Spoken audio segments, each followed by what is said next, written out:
everybody for coming. There are some adjustments to the agenda this evening, and Rick's going to correct me if I Yes. speak out of Yep, line. go right ahead.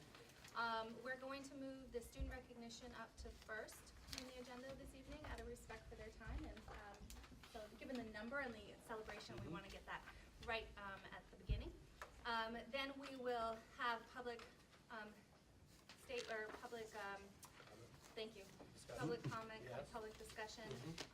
Depending on the sign-up sheet, we may have to restrict that time to limit it to about 3 minutes, as we do have some business to get to, but I'll grab the sign-up sheet, or somebody can grab it for me if they want to do that, that'd be nice, but we'll be having that. And then we are not going to have an executive session this evening, that has been postponed. Do we have any other adjustments that That is it, ma'am. That's it. Okay, Thank you. great. Thank you. So, with that said, we'll move right into, we've already taken roll call earlier this Yep. evening, since we've been meeting since 4:30 for the strategic plan, so we'll move right into, But the role has changed slightly. Yeah, I took, Okay. Yeah. So we're going into student Thank you. recognition. so we're gonna go right into the student recognition. right, and where do I see Mrs. Corliss and Mr. Mishaw? I see Mr. Mishaw right there. Yeah, yeah. How about we start with our younger students first, is that okay? You can outline it however you want. Mr. Ross, would you be so, Well, we have Wagner and jazz band students here.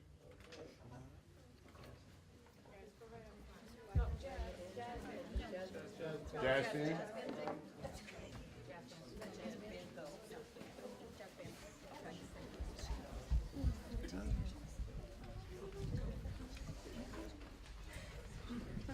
So this season for jazz bands and show choirs, we had a very successful year throughout the district. It was pretty awesome.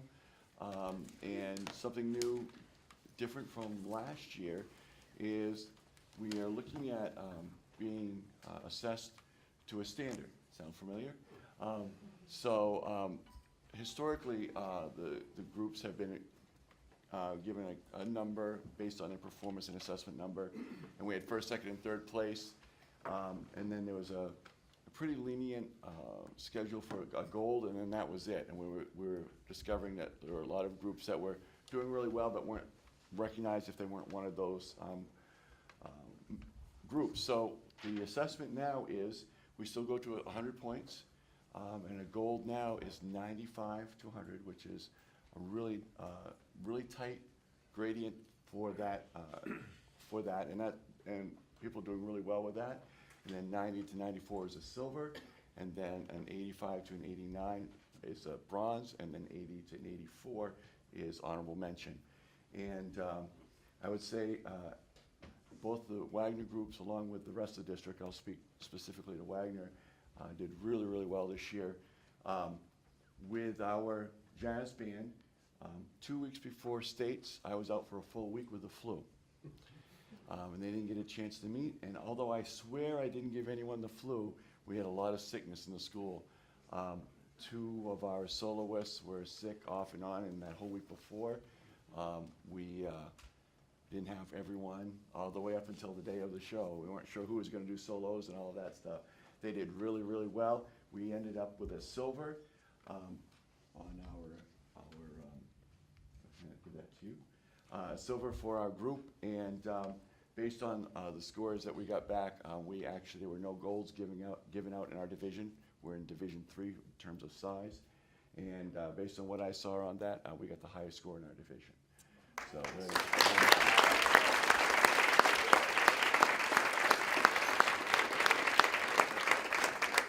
the judges were really good. I knew 2 of them, and I didn't know the third one, and we got some really good comments, really good feedback, gives us some direction and some ways to tighten some things up. These kids are fantastic. They represent our schools so well. They represent excellence so well, and I want to thank all of you for all the hard work you do. I mean, we do that 7 in the morning a couple days a week, but boy, when I get around January, February, the calendar goes out and we're working all the time, and they're trying to do basketball, and they're trying to do the play, and we're just kind of, everyone's just spinning with their heads, but they did a great job. I want to congratulate all of you on your work. This isn't everybody. There's about 23 in the group.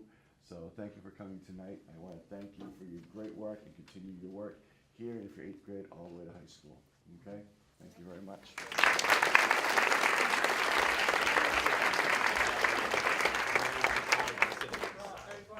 I just want to say a word.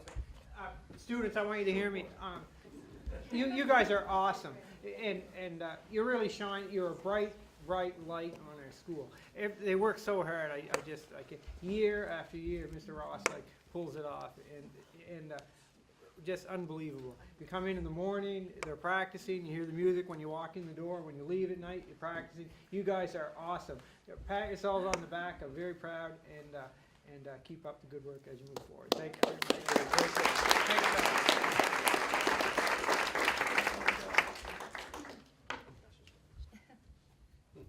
So show choir has a life all its own. This is something I cannot do on my own. There's no way that I can. There's choreography, there's sets, there's costumes, and no one wants to see me teach dancing. It's just not what you want to see. So the benefit of that is it's a great community connection because we have tons of parent support. We've got people with trailers and moving equipment, people building things. We've got, I had a parent this year, her kid wasn't even in show choir. It was like, oh, I'll get some shirts for you, and it's just awesome. That's kind of what school for me needs to be, like the parent and the kid and what we're trying to do, and it works extremely well. I want to acknowledge Stephanie. Is she still here? Stephanie, so over here, Stephanie Erb has been helping us with a choreography.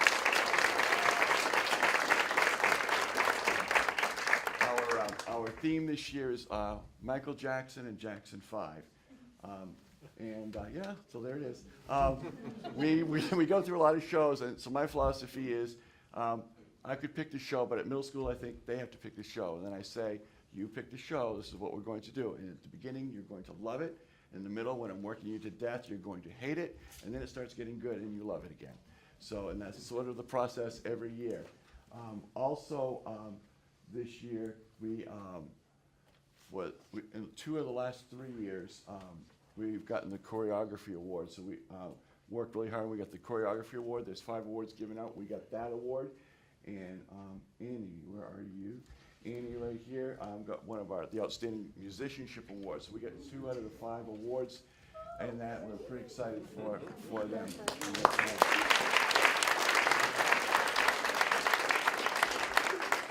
So when I was out for my flu week, they kept on rehearsing without me. Pretty impressive. Then we get together, and I would have some parents that also work in the district that could stay in the building. Stephanie still came down and worked with them. So when I came back after that week, they had kept on going, and that's what you want them to do. They just take ownership of it, which they have. You guys have done an incredible job. They walked away with a gold, so they get between a 95 and 100. One of the things, we're one of the smallest schools. There's only 2 divisions in show choir. We're one of the smallest schools, if not the smallest. I'm not really sure. I didn't do the population this year. We used to be in the small division, and then because of, there's nothing behind this, but when we added 5th grade, then we added Frankfort, of course that put our numbers back up, so we're just over the cusp. They're still performing well, and they're still competing well. And so I know they're in the top part of this division. We're Division 1, and you guys, I know it was hard work. I could see your faces every time I say, oh, let's do it again. Right? You're like, no. But that's how you do it. You got to stick to it, and you got to just keep going for it, and you will get as perfected as you can, and that's how you endure. You just keep on going. You'll get it, and you'll get it, and you'll get it. So congratulations to you on not only getting this is nice, but it's the fact that you've worked together and you worked for a common goal. We can't ask for anything more, so congratulations.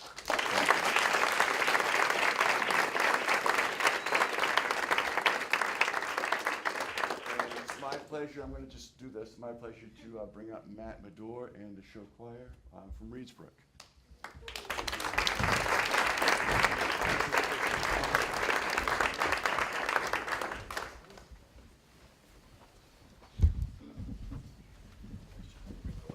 Good evening. So I'm Matt Madore. I'm the director of the Reedsbrook Middle School Show Choir. And these are a bunch of our members of our show choir. They couldn't all be here tonight. They really wanted to. Like Mr. Ross said, with the new scoring rubric this year, we had to really step it up because we wanted to be able to achieve the highest ratings that we possibly could.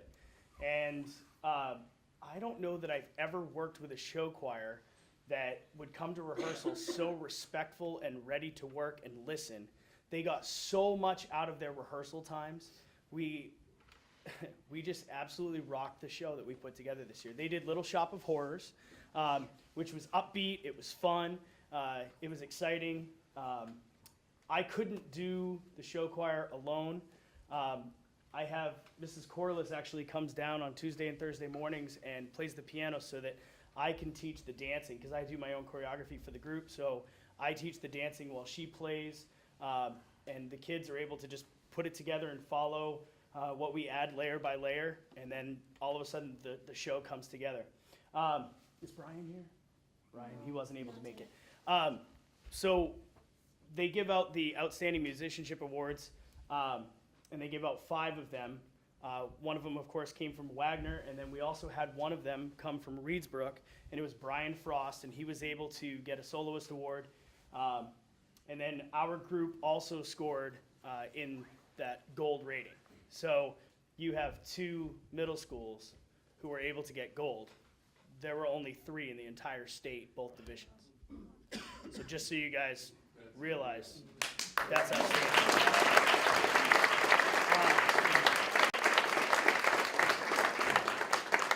It's fun. It's exciting to see both of these groups cheering for each other, rooting each other on from both schools. And that's my favorite part of the whole thing, is when I go and I see Reedsbrook cheering on Wagner, and then when we go on that stage, Wagner's sitting right there cheering us on just as loud. It's absolutely amazing, and I think they realize that eventually they're going to be teammates. When they get up to the high school, they're going to work together, and they're going to become what Mrs. Corliss has really put together, and I'll let her share that in a little bit. But so we were able to get a gold rating this year, and I'm really, really super proud of all the work that they put in. So thank you guys for your support, and the Reedsbrook Show Choir.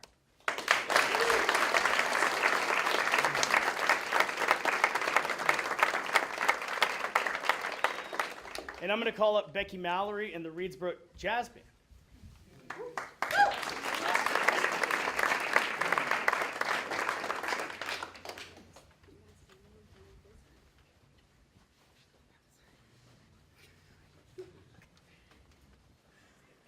Thank you very much for having us. Come on in, guys.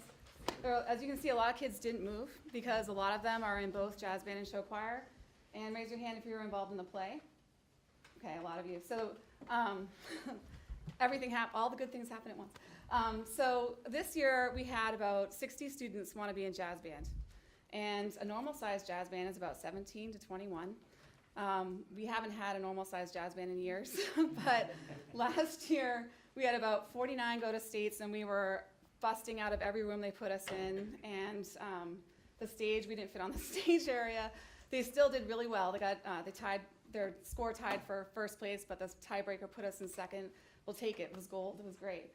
This year, we knew that there's certain things you can't learn as a group of 60. So after our fall concert, we split the band into 2, and the names of the groups were Cosmic Squirrel Revival and Orange Chicken Revival, because we had no fun. So it also meant that we had to divide up our time and add in some after-school rehearsal time, which also interfered with some clubs that they were in, and we had to juggle around the play schedule and C-team sports, and we made it work. And so we had half the calendar time and really kind of half the rehearsal time, and I couldn't ask for a better group of kids.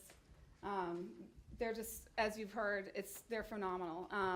To go into states with that limitation, really, they were amazing. I couldn't ask for better, right? And the new scoring system, as Dana explained, is a lot tougher. And the Cosmic Squirrels, we're all in the Division I, so the biggest schools in the state. They got an honorable mention. They were .33 points away from a bronze. And the Orange Chicken Revival group came away with a gold, and they were one of 4 bands in the entire state to get gold. So we're really, really proud of them. We're borrowing the plaque, I'll admit. Ours is still on the wall, but they all look the same, so I was lazy. And also, KJ Morris got an Outstanding Musicianship Award out of one of 5 given in our division. So we're really proud of him. And so these kids are still playing because they won't stop. We'll have a spring concert coming up. But the early mornings, we'll have a couple, I'll say jazz jam, and they're there. And they're just fantastic kids. They put up with me. I couldn't ask for better. So thank you guys for everything.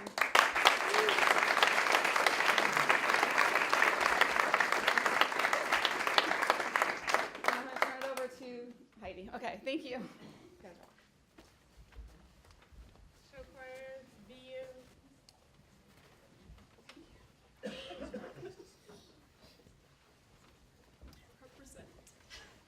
Nice, beautiful. Most of my students are in other places. We have an AP US history test tomorrow and an AP calculus test tomorrow that they are cramming for, right? And a couple of them are going to head home and do that as soon as they're done here. We have some soccer players and so forth. So last spring, we have auditions in June for the following year.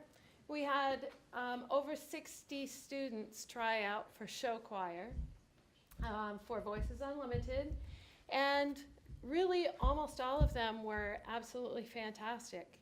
So I felt like I couldn't have half of them sitting home on the couch instead of making great music. So we tried to put together an idea for a second group at Hamden Academy. As it turns out, the Music Association has paid an honorarium to another director, Rebecca Perry, who came in to work with our second show choir. And that show choir did songs from Beautiful, songs of Carole King. They did a beautiful job. They worked so hard. Most of those students had very little experience singing and dancing on stage. And they were able to get an honorable mention at the festival, actually an 84.5. They were a half a point away from a bronze. So we were very, very proud of them. And then the Voices Unlimited did songs from Finding Neverland, which is about the composer of Peter Pan and his life. And this group, again, scored very, very well and received a gold award. One of 3 in the state of Maine for high school show choirs. So they were absolutely...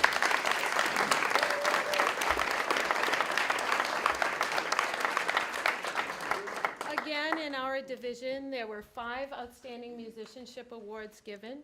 One of them went to one of our baritones, Alex Ross, who's playing soccer tonight. And one of them went to our rhythm section for being,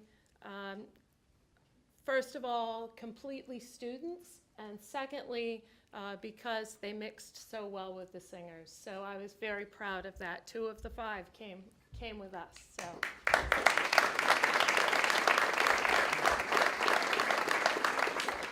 I really can't say enough about these students. We've talked about what time in the morning they sing and dance. Do you sing and dance at 7 a.m.? Or are you hugging your coffee cup? They're not. They've already had their coffee, if they do coffee, and they're on stage and ready to go. 2 mornings a week for me, and often they're in jazz band the other 3. So we're very proud of that fact that they give of their time.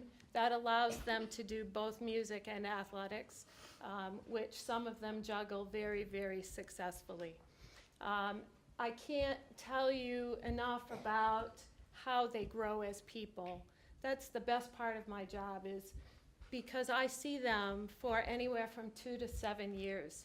And they just grow as people, both on the stage and off the stage, learning how to work together, learning how to support one another, and really gaining a work ethic that not all students and not all adults have.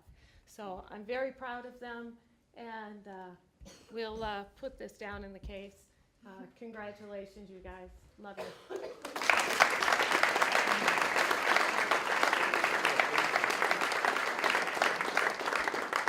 So I think we're going to finish it off with Pat Michaud and the jazz groups. Mrs. Corliss and Mr. Michelle, while you're making the transition, I just want to make sure that you're going to be in contact with the Link 22, because we have a publication coming out in probably 2.5 or 3 weeks, so that'd be great. Okay, thank you. All of us, yeah. Great, thank you. Jazz students, please come forward. And also Play It Forward people, if you were in Play It Forward, please come forward for that too. I'm going to give you a chronological thing here. I'm sorry to take so much of your time, but there's so much great things happening with our music department that we don't want to have anything not, go unnoticed. I know Noah's done a good job, but he's studying for AP tests, I believe. So, but I'm going to kind of recap everything that we've done. So Robert here has this beautiful plaque that was given to us from Disc Makers for the CD that we produced of all original student work. And the purpose for that is to play it forward. And we had a student, as you know, Sienna Probert, that has been battling cancer now. And we took all the proceeds from this, and the students did all the work in regards to promotion in the recording studio, the artwork, everything that went with this was all student-led. And we produced CDs, and were able to raise almost $3,000 to help Sienna and her family deal with the consequences of going through cancer. So that was a wonderful thing. And I know the NHS was also very successful in having a spaghetti dinner for her. So there was a really great support for her family, and I know they were so appreciative. There's a nice poster in the ticket booth that represents the support and the appreciation they had for that. So I'm going to leave this here for you if you'd like to have one. If you want to make a donation, make a check payable to Hinman Academy if you'd like, and give it to Becky Moore. She'll gladly take them, so I'll leave those here for you. So going back a little bit from that, we had our R&B project students. And in the summertime, we met before school started, and we got together and rehearsed because there was a race for the cure at the Lafayette Cancer Research Center. And these students, in support of Sienna, went and performed for that event. As the racers were coming back from their race, they were there greeted by some music. And so it was a great thing for them to be welcomed to. So we had several of those students that were part of that. And the R&B project also participated in the Berklee College Jazz Festival in Boston. And they were a non-competing group because we have students that play in both groups, and the rules, you can't compete in more than one group. So they were in the large non-competing, and they were probably about 20 groups from all over the country, and they ended up scoring in the top 4. So that was a great thing. And they went to the District Jazz Festival and got a superior rating with that as well. And we performed at the, help me. Hike for the Homeless. Yeah. Yeah, that. Yeah. The Hike for the Homeless not too long ago, and was a great crowd for that. And if you want to come out in later on in June 21st, where we've been invited to perform for the Bangor Library Summer Concert Series. They have professional groups, and they thought these students certainly, they play like pros oftentimes. If you haven't heard them, they're quite amazing students. So that's the R&B project. I'm going to invite Mr. Laidman now to talk about our jazz combo, and then I'll finish off with a couple of the groups. The Jazz Combo has done really well this year. We've got some great players. They are one of the most talented, hard-working groups I've ever had the privilege of working with. These folks contacted me on a snow day and said, can we rehearse? We really need to. Dedication, it's more than that though, it's a passion. These folks work really, really hard because they just love playing. They did an excellent job at the Berklee Jazz Festival. At the Berklee Jazz Festival, there are groups from all over the country, and they came in second, which is really quite an honor.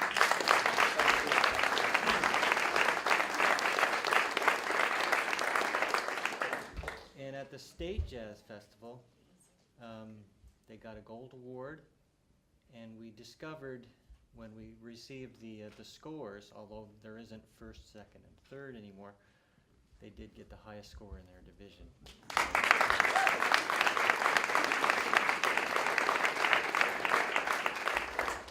You guys want to say anything? I'll talk about the hardware they're holding, you know?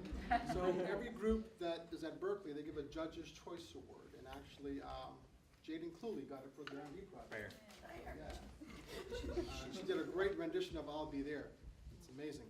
And so Bailey here, for the combo, got the Judge's Choice Award, and he also got one of the Outstanding Musicianship Award. They only give out 4 of those from probably, hundreds of students per division. So Bailey got one of those, and in the big band division, no wait. Yeah. You're right, okay. I'll talk about big bands in a minute. And then in the state festival, we had 3 awards in our division. They only give out 5. And so Bailey got one of the Outstanding Musicianship Awards, Noah Gardner got one of the Outstanding Musicianship Awards, and Max got a new award this year, which is the Dale Huff Memorial Musicianship Award, awarded to the most outstanding musician in that division. So Max got that award for the combo team.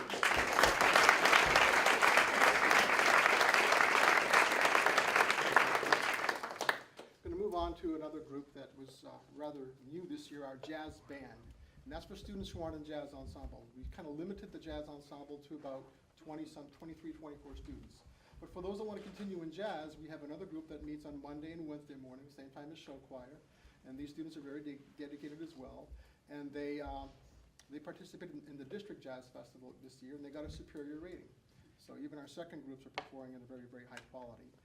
Our jazz ensemble this year had a really amazing year in so many different ways. We were invited by Jazz Residency Initiative to bring an artist to our school, and they fund the whole project. And her name was Ingrid Jensen, and if you check out the Downbeat Awards for the most outstanding trumpet players in the world, she's always like top 4 or 5 in the world. And she was amazing. And she came to us, and she sent us some music ahead of time that her sister, a really accomplished composer, wrote, and we performed that music with her. And just to see how these students rose to a whole different level was amazing. They just, she was so impressed and had so many great things to say about them. And so that was a really great thing back in January. Then we went to the Berkeley Jazz Festival, as the combo did. We all went together. We were 3 groups there. And traveling with these guys, you would think, well, high school students, no, these guys, I'd go anywhere with them. I really would. They're just so respectful and a whole lot of fun. We have a great time when we travel. Don't we? Yeah. It's a good time. And so the jazz ensemble of the Berkeley Jazz Festival was competing in what they call L5, which they have 6 divisions, L4. And out of, I think, 16 ensembles in that division, we were in the top 3. We were in 3rd place. And then on top of that, Max Smeater got one of the 3 Outstanding Musicianship Awards.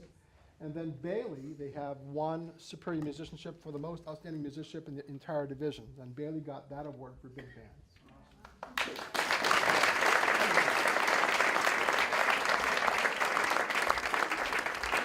And finally,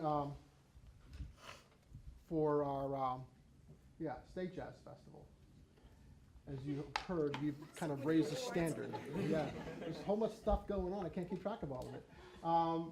So the State Jazz Festival, as you see, the standard has been raised. You just can't get a gold getting an 88 now. You've got to get a 95 or higher. And that's difficult to attain. You've got, judges that are trying to certainly keep you at a certain standard. So this year, once again, our jazz ensemble was one of, let's see, there are about 40 bands at the festival. And there were only 6 golds that were awarded at the State Jazz Festival, and our jazz ensemble was one of those 6 ensembles and was actually able to participate in the night showcase, and that was beautiful. And also, as we get the scores, there's no state champion anymore, but our jazz ensemble was the highest scoring gold band in our division. So, yeah.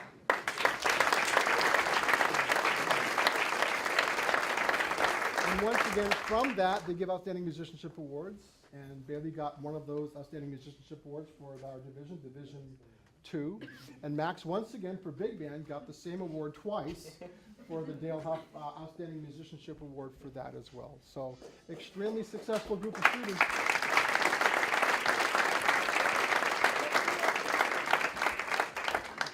We hope, we have several seniors that have been so dedicated, and we're going to have a concert next Thursday, our spring jazz night. We hope to see you there to send off these kids with a rousing send-off. You're going to hear some wonderful music. And one last thing, we have this thing here at Hammond Academy that we have a large group assessment. In other words, we take our large groups, our symphonic band and our wind ensemble. We bring in an outside assessor. And the same standard is being given to them as they would be with the jazz groups. They have the same kind of score, and they're held to a certain standard. And we want to know how we're doing. And so I bring in this assessor who works throughout the country with different groups. His name is Terry White, and he also does some arranging for us as well. And some of the pieces that we work with the jazz ensemble were first-time pieces that were commissioned, and they were the first group to ever perform them. So Mr. White came and did that, and our symphonic band got a silver award, or a silver rating, we would call that. And the wind ensemble, which now we have our second group of more advanced students, and they got, and I wish you, if you want to go on the website, in a few days, I'm going to post the recordings of those performances, and you'll get a chance to hear what those kids did. Totally blew me away, and I've been doing this for a long time.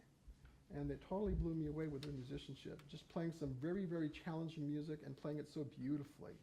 So I hope you tune into that if you haven't heard them already, but they're just so wonderful to work with.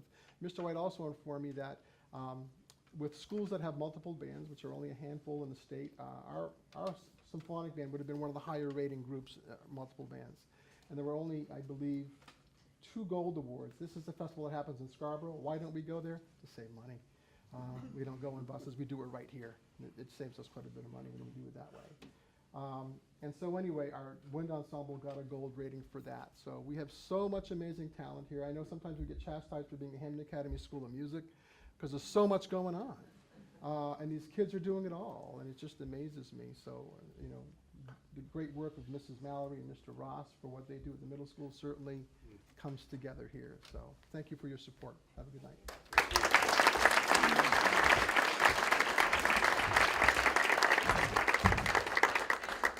Yes, Mrs. Nichols? I just would like, before everyone departs, to say on behalf of the students that I have the pleasure of speaking with so often and have known so many of these students all the way up through, it's Teacher Appreciation Week. And I think one of the highest forms of flattery is that we have the sign-ups that we have for music. That is a personal choice on the children's part. And I think they're doing it because they're inspired to be a part of this and keep on doing that. So to the teachers involved in music, our appreciation to you for all of this.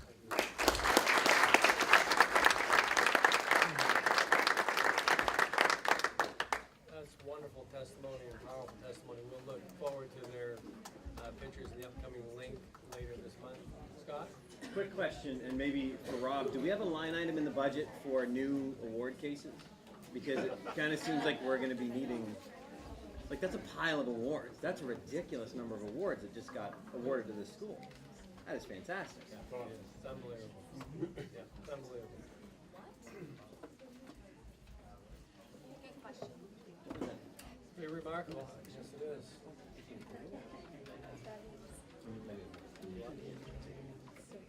Okay, we'll give them an opportunity to file out.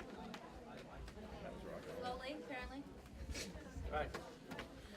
It's such an honor to be able to go around the state and talk to others in public education and that have a hand in some capacity with public education and say that you're from RSU 22 and then they start, oh my gosh, they have the best music program. And I hear it all the time. So it's such an honor to be able to be on the board and support such an amazing program, and it's really a testament to the students and to the faculty. As a former, jazz player and choir person, I hold that experience near and dear to my heart and maybe who I am today. And so you're really not only shaping them as young leaders, but you're impacting their future as future leaders. And so I just want to say that too and kind of reiterate what Regan said. It's what we strive for. Yeah. Thank you, Mr. Medor. Hey, Mac. All right. So, said, I just want to remind, I know we have a few people here who may not have attended a board meeting before, or maybe it's been a little bit. We do have a new process for the people who wish to address the board. We have a sign-up prior to each meeting, and the sign-up sheet is at the, usually at the corner of the desk there. And I understand probably some folks may not have signed up, but wish to speak today. That helps us kind of balance our time management. Admittedly, at 4:30, I forgot to grab the sheet, so I apologize for that, for those of you who addressed the board at 4:30. But right now, we have one person signed up, so I'm not going to, restrict the time. If there's others that wish to speak that didn't have an opportunity to sign up, I may have to say, we need to restrict it as we move forward in the agenda. So we're going to kind of play it by ear, but I would like to invite Sarah. Sarah, it's Novak, right? Yes. Yes. You can go right ahead. Hi, my name is Sarah Novak. I live in the town of Hamden, and I have a 16-year-old here at Hamden Academy. And I understand that there's some concern that maybe there may be some teacher cuts coming up, and I wanted to voice my opinion on that. My concerns are that we have had a principal who many years of serving as principal left. We get a new principal, and that principal's leaving, and our students have been through a lot, just in administration changes. They depend on their teachers, and we need as many teachers as we can get. Our enrollment's up. We have a lot of students, especially because of things that are happening in our country today, that are experiencing concerns and problems they didn't have to experience before. I believe the bill was heard today, LD 818, increasing beginning teacher salaries from $33,000 a year to $40,000 a year. So I don't think there's a state problem that I know of for reducing teachers, our staff members here. I guess as a community member, one of my main concerns is that it's not over retaliation for concerns last year. And I hope that you think of our students first in the districts that I come from in other states. We always looked at cuts in administration. We looked at cuts everywhere before we took from the students. Our students are the most important people in this district. And I hope that you think of them first. Thank you. Sarah, normally I don't respond to people, but I do want to thank you for your comments. I do want to give a couple of points of clarity with the spirit of transparency. The draft budget right now does include the reduction of 2.5 teaching positions. Right. And the budget is being built on the loss of state money of $115,000. Now, we're hopeful in the perfect world that $115,000 mushrooms to a $500,000 gain, which may come to fruition or not until before or after June 8th, which is the district budget meeting. So the board hopefully will have the prerogative to expend those monies if they do come our way, if the voters approve a particular article at the June 8th district budget meeting. So I just want to make sure you knew that the budget process to date is reflective of the reductions and also the budget being built on the loss of state money. Are we the only school district that is having that concern? Oh, no. The Because vast, I talked to the other districts today, and they're not looking at cutting as far I as can, if you want to, email has a spreadsheet of every district. Okay. And I can give you anecdotally with assurance, the vast majority are losing significant amount of money. Significant. Newport's losing $750,000. I'd be shocked if there's not. I haven't heard of any other teacher cuts. The statewide GPA, general purpose aid education, is $9 million less than last year. So if you have any further questions, by all means, get in contact with us, just to mirror what you expressed tonight. Thank you. You're welcome. Thank you, Sarah. And while Sarah was the only one that signed up, I do want to invite anyone else who may want to address the board to have that opportunity now. We would come this year originally, but then I learned, anyways, I didn't know this was an option originally. So thank you again for the opportunity. I'll be shorter and sweeter this time. Well, I think I was sweet last time, but I'll be shorter this time. Just that half position to art being cut is 30%, which is a huge chunk, and that Our numbers didn't look as good as they could this year because of scheduling problems, not because of enrollment. And there are classes that, well, they might have one student, but there are not periods of the day where there are one student in a room. The smallest number of students in a room, I believe, is 5 students. And so there are classes that just have one student in a class, but there's 3 classes going on at the same time, which is amazing. So just in thinking about that with the scheduling issues, please don't throw the baby out with the bathwater. I explained that metaphor to some of my students today, where they were talking about metaphors of making art and different things, and none of them recognized that metaphor, which I thought was interesting. Just want to make that point. 30% is a lot. It will impact students.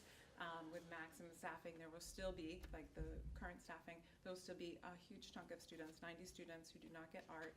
Art enrollment tends to go up as people filter in throughout the year, so they're continually adding. So when I start my year with my roster, I have kids adding up until that add drop period is over. Anyways, thank you. Thank you. Anyone else like to take a moment or two? We appreciate the public comment. We realize this is a difficult time in the budget process, and it does, I think that this is the beauty of being part of a board, is being able to have the opportunity to hear different perspectives. Please know there's different perspectives for each member of the board, and we take decisions very seriously. And Sarah, I want to take this for what it's worth, of course, but I can guarantee you that I know each individual on this board, and there's certainly any decision that we make that impacts the livelihood of a faculty member and the access to programming for our students is not taken lightly, and that it is with the utmost integrity that we make the decisions. It's in no way a retaliative decision. And I just want to make sure that I take the opportunity publicly to respond to that portion of your questions. So with that said, we're going to move for the approval of the minutes from our last meeting, which were sent and circulated, and we'll patiently wait for a recommendation or a motion for approval. Move we approve the minutes of the last meeting. Second. Any discussion? Okay, all those in favor? Any opposed? And an abstention? Yes. That was for the 5th. I should say we'll do a different one for the 26th. How But about that was not the retreat, that was Yeah. the. So we're gonna be doing retreat, and those minutes were circulated as well, and so can I have a motion to approve those minutes from the retreat? I move that we approve the minutes from the board retreat. Second. Any discussion? All those in favor? Any opposed? One abstention. I And wasn't here. Yeah, I And understand. That was Tony and Rob. I missed the date on the other one. So would you have voted to approve? I it? would vote to approve the initial, Okay, so the May 5th. Tony would like to What change day it. is it today? April 5th, right? Yeah, Yes. sorry, I didn't make that clear, so I'll take responsibility for cover. that. Which one? Got it. As long as turkey season's still Yeah. on. So with that said, I don't have anything further to say, so we'll go right into personnel. Under personnel resignations, I do have 4 to announce publicly this evening. First of all, we are announcing the resignation of Mike Bisson, who is our current Assistant Principal Athletic Administrator at Hampton Academy. He'll be leaving us to accept the Assistant Executive Director of the Maine Principals Association. Steve Douglas, a long-standing teacher in our district at Widener Middle School. Weatherby teacher Zen Joles, and McGraw School teacher Elizabeth Johnson have submitted their resignations, and I accept those, and those positions have been posted. Under nominations and transfers, we have none this evening, so moving to the superintendent's report. Reading Essential Behaviors and Outcomes Proclamation this evening is EML. Education enables all students to learn the skills, acquire the knowledge, and develop the attitudes necessary for them to reach their potential as citizens who can meet the challenges of a changing global society. We believe that, 1, all citizens in our community share the responsibility to educate our children and themselves. 2, Our schools are community support systems and should welcome and encourage all members of our communities to participate. And 3, our schools will have a supportive and empowering atmosphere for all students and community members. Thank you, Emil.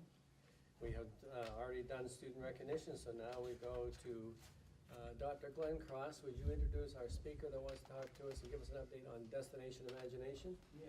Please.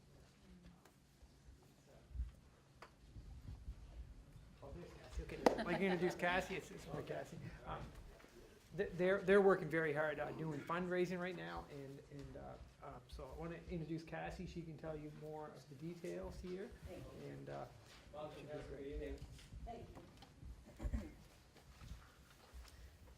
I just want to start by saying thank you, Mr. Lyons, for inviting us back. We're very grateful that you extended an invitation to us at the April 5th board meeting to come back on April 26th or May 3rd and let you know about our need that we still have for additional funding for the 3 DI teams. So I'm here to bring that concern back and to report to you on the fundraising work that's been done so far. I just want to remind you that the deposit that we had due was $1,500, and that was due April 1st, and also that the registration fee for each person to attend Globals is $750. And then on top of that, we have the cost for transportation. That means fuel, food, lodging, and any other miscellaneous expenses.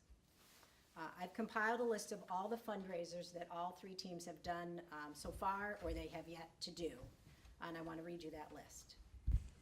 Bottle drives, knocking on doors, a drive-in night at Texas Roadhouse, a comedy night at Jeff's Catering, a Sam's Club donation, Winterport Women's Club donation, 50-50 raffle, focus group improv night, Wagner Pride Pack donation, selling concessions and raffles at the Wagner Middle School play, a Hope Festival, spaghetti dinner at Smith School, lobster raffle, car wash, GoFundMe pages, Anglers Dine-In, silent auction, kayak raffle, donations at Dysart's, yard sale, Sweet Frog donation night, Star Wars family fun night, Usborne online book party, concession sales at district and state civic oration contests, movie night at Smith School, solicitation letters to local businesses, stand and beg in front of Martin's, baking with DI whoopie pie sale, paint and sip night at Next Generation, Texas Roadhouse Dine-In, Walmart grant,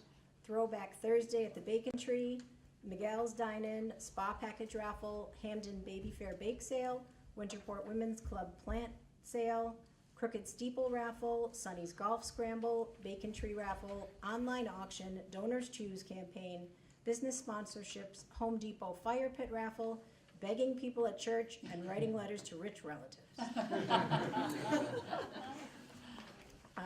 I don't think that anyone can say that these teams are not working their hardest and using the most creative and out-of-the-box thinking to try and raise money. We're all working nonstop on top of our regular jobs and family responsibilities to make the money that is needed to send these children to Globals. We're worn out and exhausted, but we're not ready to give in because we have still not met our goals. The total amount that is needed by all 3 teams to attend Globals is $26,300. The total amount raised so far is $19,800. Therefore, we are short $6,500. So I am here tonight to ask the board for an additional $700 per team, or $2,100, to help each team make up their shortfall. We are by no means asking that the board do our jobs for us. We are simply asking for a little help so that we can be closer to our goal. We are grateful for the assistance that we have already received from the board, and we hope that you will help us to advance to the state level. That's all I have. Thank you. Any questions any board members have for Casey at this time? So the 2,100 you'll still be short, is that what I'm Yes. hearing? We will, yes, and we, most of the teams still have fundraisers yet to go, so we're still working. And the deadline for that? What's the deadline for? The global competition is the week of May 21st. Cassie, So we have 3 weeks. we've given $800 per team, right? Yes. Correct. Okay. I mean, I'm gonna speak up. Certainly. these donations are done on a case-by-case basis. Did a little bit of research, and thank you, I didn't, you made us do some research, which is good. There's been some different times and different teams that have been given some donations, such as the mock trial team in '09 received $1,000, and that the Hampton Academy budget gave $2,000 to the mock trial team. So things of that nature have been given in the past. I looked at the expenditure lines, and that the money that she's, I'm not gonna put you guys on the spot, but the money she's asking for, and again, this is a case-by-case basis, and it's not, and I know there'll be some individual around the table say we're setting precedent or whatever. I think this is a worthwhile program, and I think the $2,100 would be worth it. They work very hard, and I can tell you that we could probably find some money in dues and fees in various lines to come up with the $2,100. I'm curious, Emil, you've clearly done some homework here. Yes, maybe do it. I'm particularly curious, did you analyze the amount of money per student involved in these? I did not. Because I suspect that some of these previous ones. Oh, yes. Was a substantially larger sum per student. Because Probably, yeah. These three teams actually are quite a few students who are going to an amazing. Without doing the math, I'd say I agree with you, John. Yeah. How many students does it have? Let's see, six and 4, so 16? 16? Yes. Plus the adults that are accompanying them. Well, they should pay their own way. As Emil made the point about precedent, I really, if you're worried about it, I wouldn't really worry about it, because you never know. On one year, you may have one team go. This year, we have 3 teams going. So you really never know the ebbs and flows associated with that, if you will.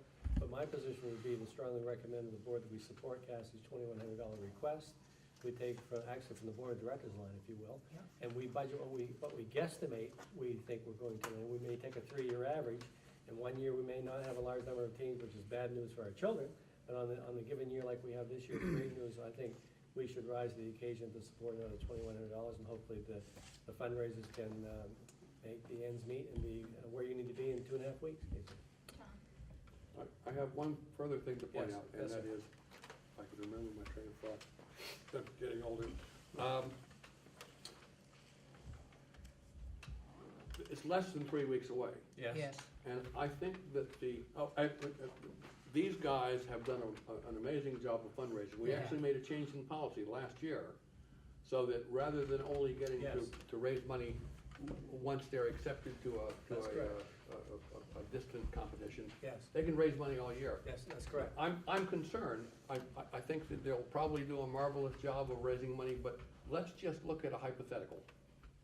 That they come down 3 days before they have to leave and they're $500 short. Is it possible for the school district to loan them any missing money which they would then reimburse with after the fact fundraising? Do you understand what I'm I saying? do understand. I'm gonna answer that, but I wanna actually digress just momentarily and put Mrs. Moore and Dr. Glencross on the spot. If John's overview came to fruition, do the schools have accounts in your fundraising, whatever, to narrow or eliminate that disconnect? Richard? And with the understanding that that money would be reimbursed, is Not necessarily. In Yeah. other words, if you have miscellaneous revenues, I'll call it for lack of a better term, Yeah. do you have the ability to eliminate that gap? I think we can probably come pretty close. All right. And don't be afraid to say no. I mean, Don, what about yourself? Mrs. Moore? We probably could support some. Okay. So I guess what I'd answer your question is, as long as the board gave me the authority to do that, I would not have any problem with the notion that maybe even that gap can be eliminated. But I thank you for accentuating our new policy, because we did have the permission granted some time ago to start that process. But your point is one of realism, and that is, if we do come up short, let me phrase it this way. If we give $2,100, and if we do come up short, let's say within $750, then you'd authorize me then to eliminate that with maybe the belief and notion that that could be paid back, but no guarantee, if that makes sense. Exactly so. And Okay. so, I move that the board approve an additional expenditure for Destination Imagination of $700 per team for a total of $2,100 with the added paragraph that if they, and that's as a grant Got it. I have it. to this group. Yes, yes. And with the further paragraph in this motion that if they come up slightly short, because there's less than 3 weeks left, that the district would forward them the money, which they would subsequently repay with additional fundraising activities, although of course there's no guarantee, but that, I think we can trust these folks. I understand. So John just made a motion. I would second that motion.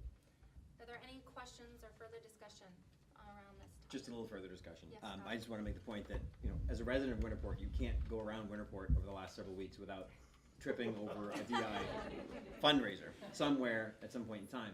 Winterport is not a big community, and they've raised $19,800.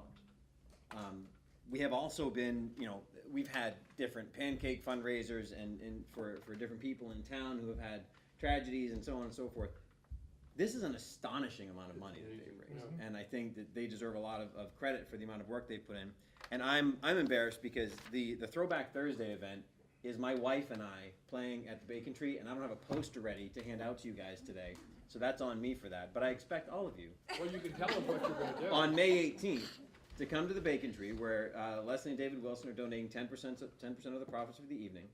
However, it is a Throwback Thursday, so you must come dressed in your best 80s or 90s garb. We're wearing it right now. I am currently working on a Flock of Seagulls haircut, which I intend to have mousse appropriately for the night. But we're going to be, my wife and I are going to be playing and singing 80s and 90s cover songs, and so hopefully you will all come down and check that out. And thank you guys for what I hope will be a supportive vote on this motion. Thank you. Okay, so we have any other further discussion, comments? Okay. All those in favor of the motion? Any opposed? It's unanimous. Thank you. Thank you, Casey. Good luck. See ya. Thank you. Thank you very much. Thank you guys. Let us know how you progress. Yes, we'll come back and report after. Don't hesitate to Thank email. Well, we do have a meeting on the 17th. We have a meeting on the 17th. just prior If you'd like to to the join due us, date. 2 weeks from tonight. All right. We'll be right Follow here. up on it. Yeah. Okay. So wait. Are we gonna be right here? On the Yes, 17th. we are. I changed the Yes, date we have because to be. Mr. Rob I'm the, wanted to make sure that we adopt the budget here in RSU 22, not okay. UTC. Probably we should have a meeting. But you should have Very but you good should idea. have UTC in your calendar for June 7th. That's where we'll visit UTC, June 7th. Okay, administrative vacancy update. Is the education committee gonna be moved? Cause I noticed on the calendar it was here before that meeting at UTC. It'll be right here. And then drive over? On the 7th, you mean? No. Everything Both here. meetings will be right here, Tony. Both meetings will be here next No, on week. June 7th. Oh, I'm sorry. will move that or cancel it. That's a standard. Thank you. My fault, Tony. Thank you. Okay, administrative vacancy updates. I am meeting with the committee's choice and my choice for the Hamden Academy principalship tomorrow. Mary Giard, who's at another workshop today with Nick Raymond and Mike Bisson, that's why they're not here this evening. Mary and I spent the morning of this week, Monday morning, in Bucksport, talking to people, and we will see how that moves forward. I'll meet with the gentleman tomorrow, and I have optimism that gentleman will be my nominee to you folks 2 weeks this evening. So that was moving along very favorably. The Reedsbrook Middle School principalship has been posted now for approximately 4 weeks. I have not formulated or activated a committee there yet. The same with Weatherby, that's been posted approximately 3 weeks. I have not activated that committee as well, although I have some interest from both faculties to participate on that interview committee, so I'll be hopefully initiating that in the next 3 to 5 business days. And we just posted Mr. Bisson's position in the district day before yesterday. I signed an advertisement that will win the Bangor Daily News this weekend, and we have not really talked about that greatly at this point in time. So we have those 4 vacancies in administration still in our district that we'll be working on very diligently and very aggressively over the next 3 to 5 weeks approximately. Can I just also say, I have participated on the assistant super in the Hamden principal search committee, and it was I know that Scott and Alan, I think, feel the same, and John was also on the assistant super. So if you haven't had an opportunity to be part of that process and you have the time to commit to that, I think it's a really worthwhile experience.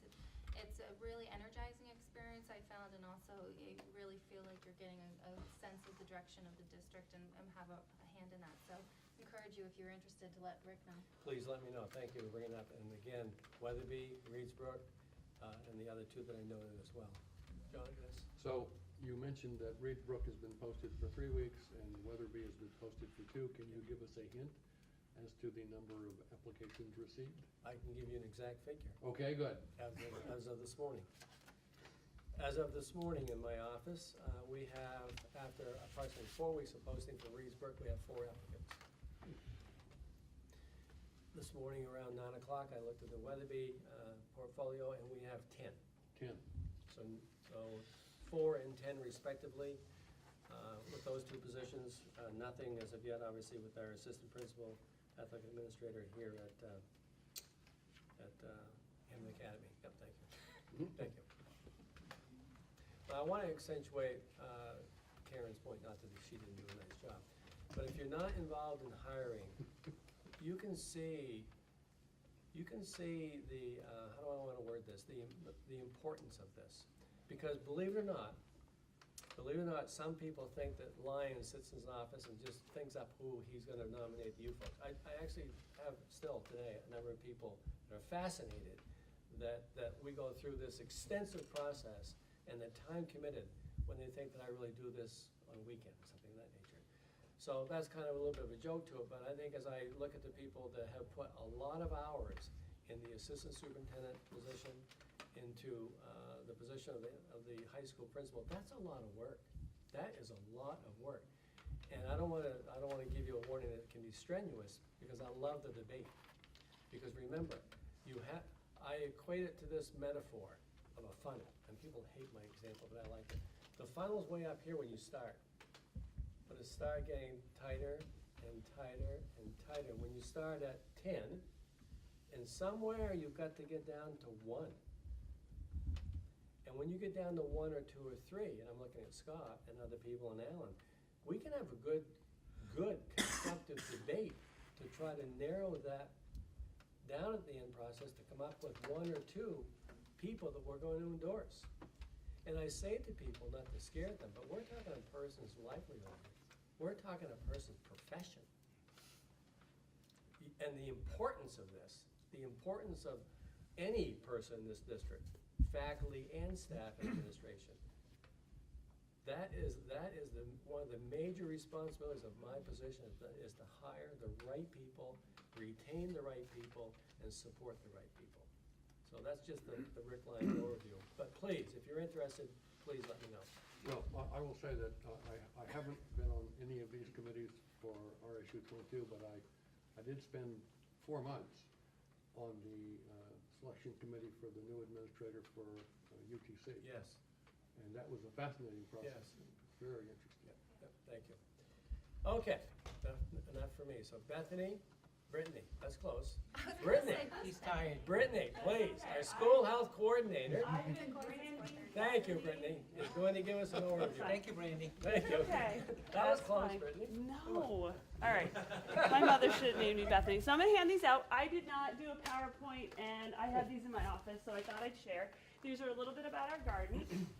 We also have we have a fundraiser going on for composters, so I want to share these too, and I'll talk a little bit about this. I am going to be brief.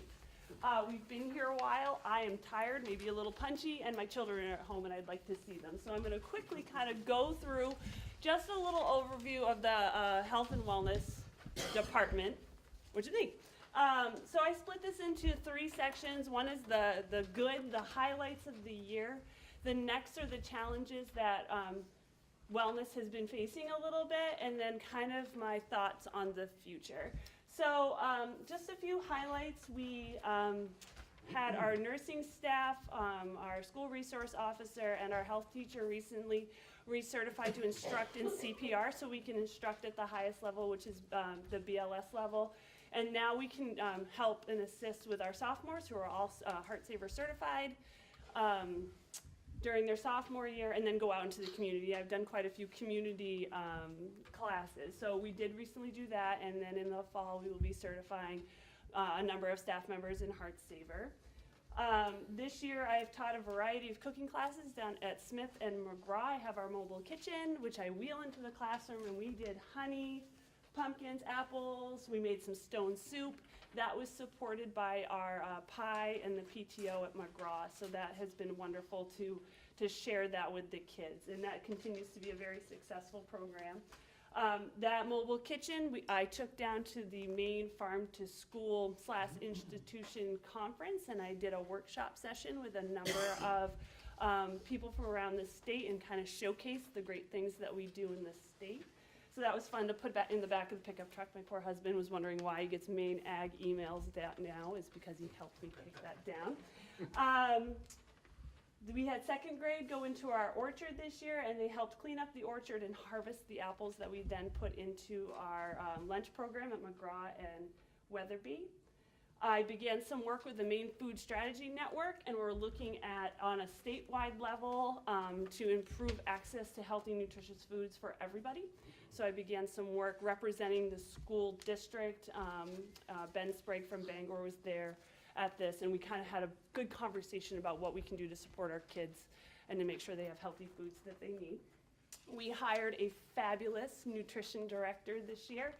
Kathy Kittredge is going to be a great addition to our team. She comes with 15 years experience at the University of Maine and then 1.5 years in the Orono School District, and she is energetic and also part of the wellness team and very interested in employee wellness. So it'll be fun to have her on our team. I'm looking forward to working with her in the future.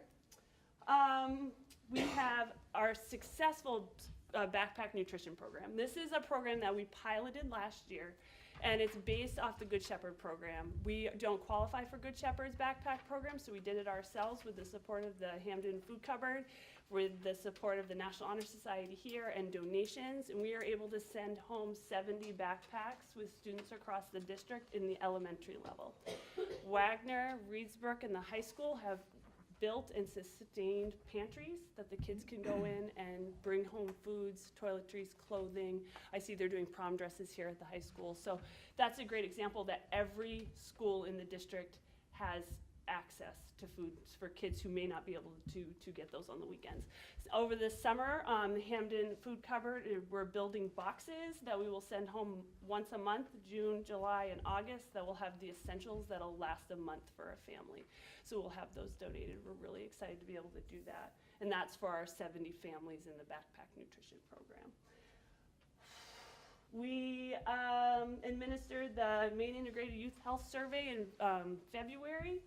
High school, middle school, and this year we went down to Weatherby, and Mrs. Boone isn't here to everyone's happiness. We went down there. We did health screenings with 3rd grade and 5th grade, and then 5th grade had a health survey. We hope to have those results probably in late fall. They tell me August, but I don't believe it because I think I got them in January or December of the year in 2015. So those results that we get from the Maine Integrated Youth Health Survey will help us kind of move our programs in a certain direction, and I love to compare the information we get, and then especially with the work we're doing with the Drug Use Prevention Subcommittee, that can help kind of guide some of our programming. So that's some data that I use. Brittany, remind us the date on, you referenced the Wally Subcommittee. What's the date on the upcoming event we have? Symposium. It's in my list. Oh, Wait a second. All right, wait, I'm patient. Bethany needs to get through Thank you. this. Okay. Come on, Brandon, hurry up. Oh, wait. There are 2 big projects that I'm working on in the district. One of them is a composting project. The Maine Resource Recovery Association and a municipalities committee have gotten together, and they have granted us $8,000 to start a pilot composting program in the district. The $8,000 I actually don't see. It goes to an intern through the Maine Resource Recovery Association. She is a former grad from Hampden Academy, Taylor Patterson, and she's helping build this program at Weatherby, McGraw, and Reedsbrook. And we are rolling that out next week. It is Maine Composting Week, so that's why you have the composting fundraisers there. Tell your friends. I'm still taking orders on that until next week. What my hope is and what we are looking to see is, one, that the kids will know what's recyclable and what's not. Right now, our zero sort program is opposite of what it should be. We're zero sorting things that are filmed and that can't be recycled, and we're throwing things away that can be. So we're gonna work on that portion of the project.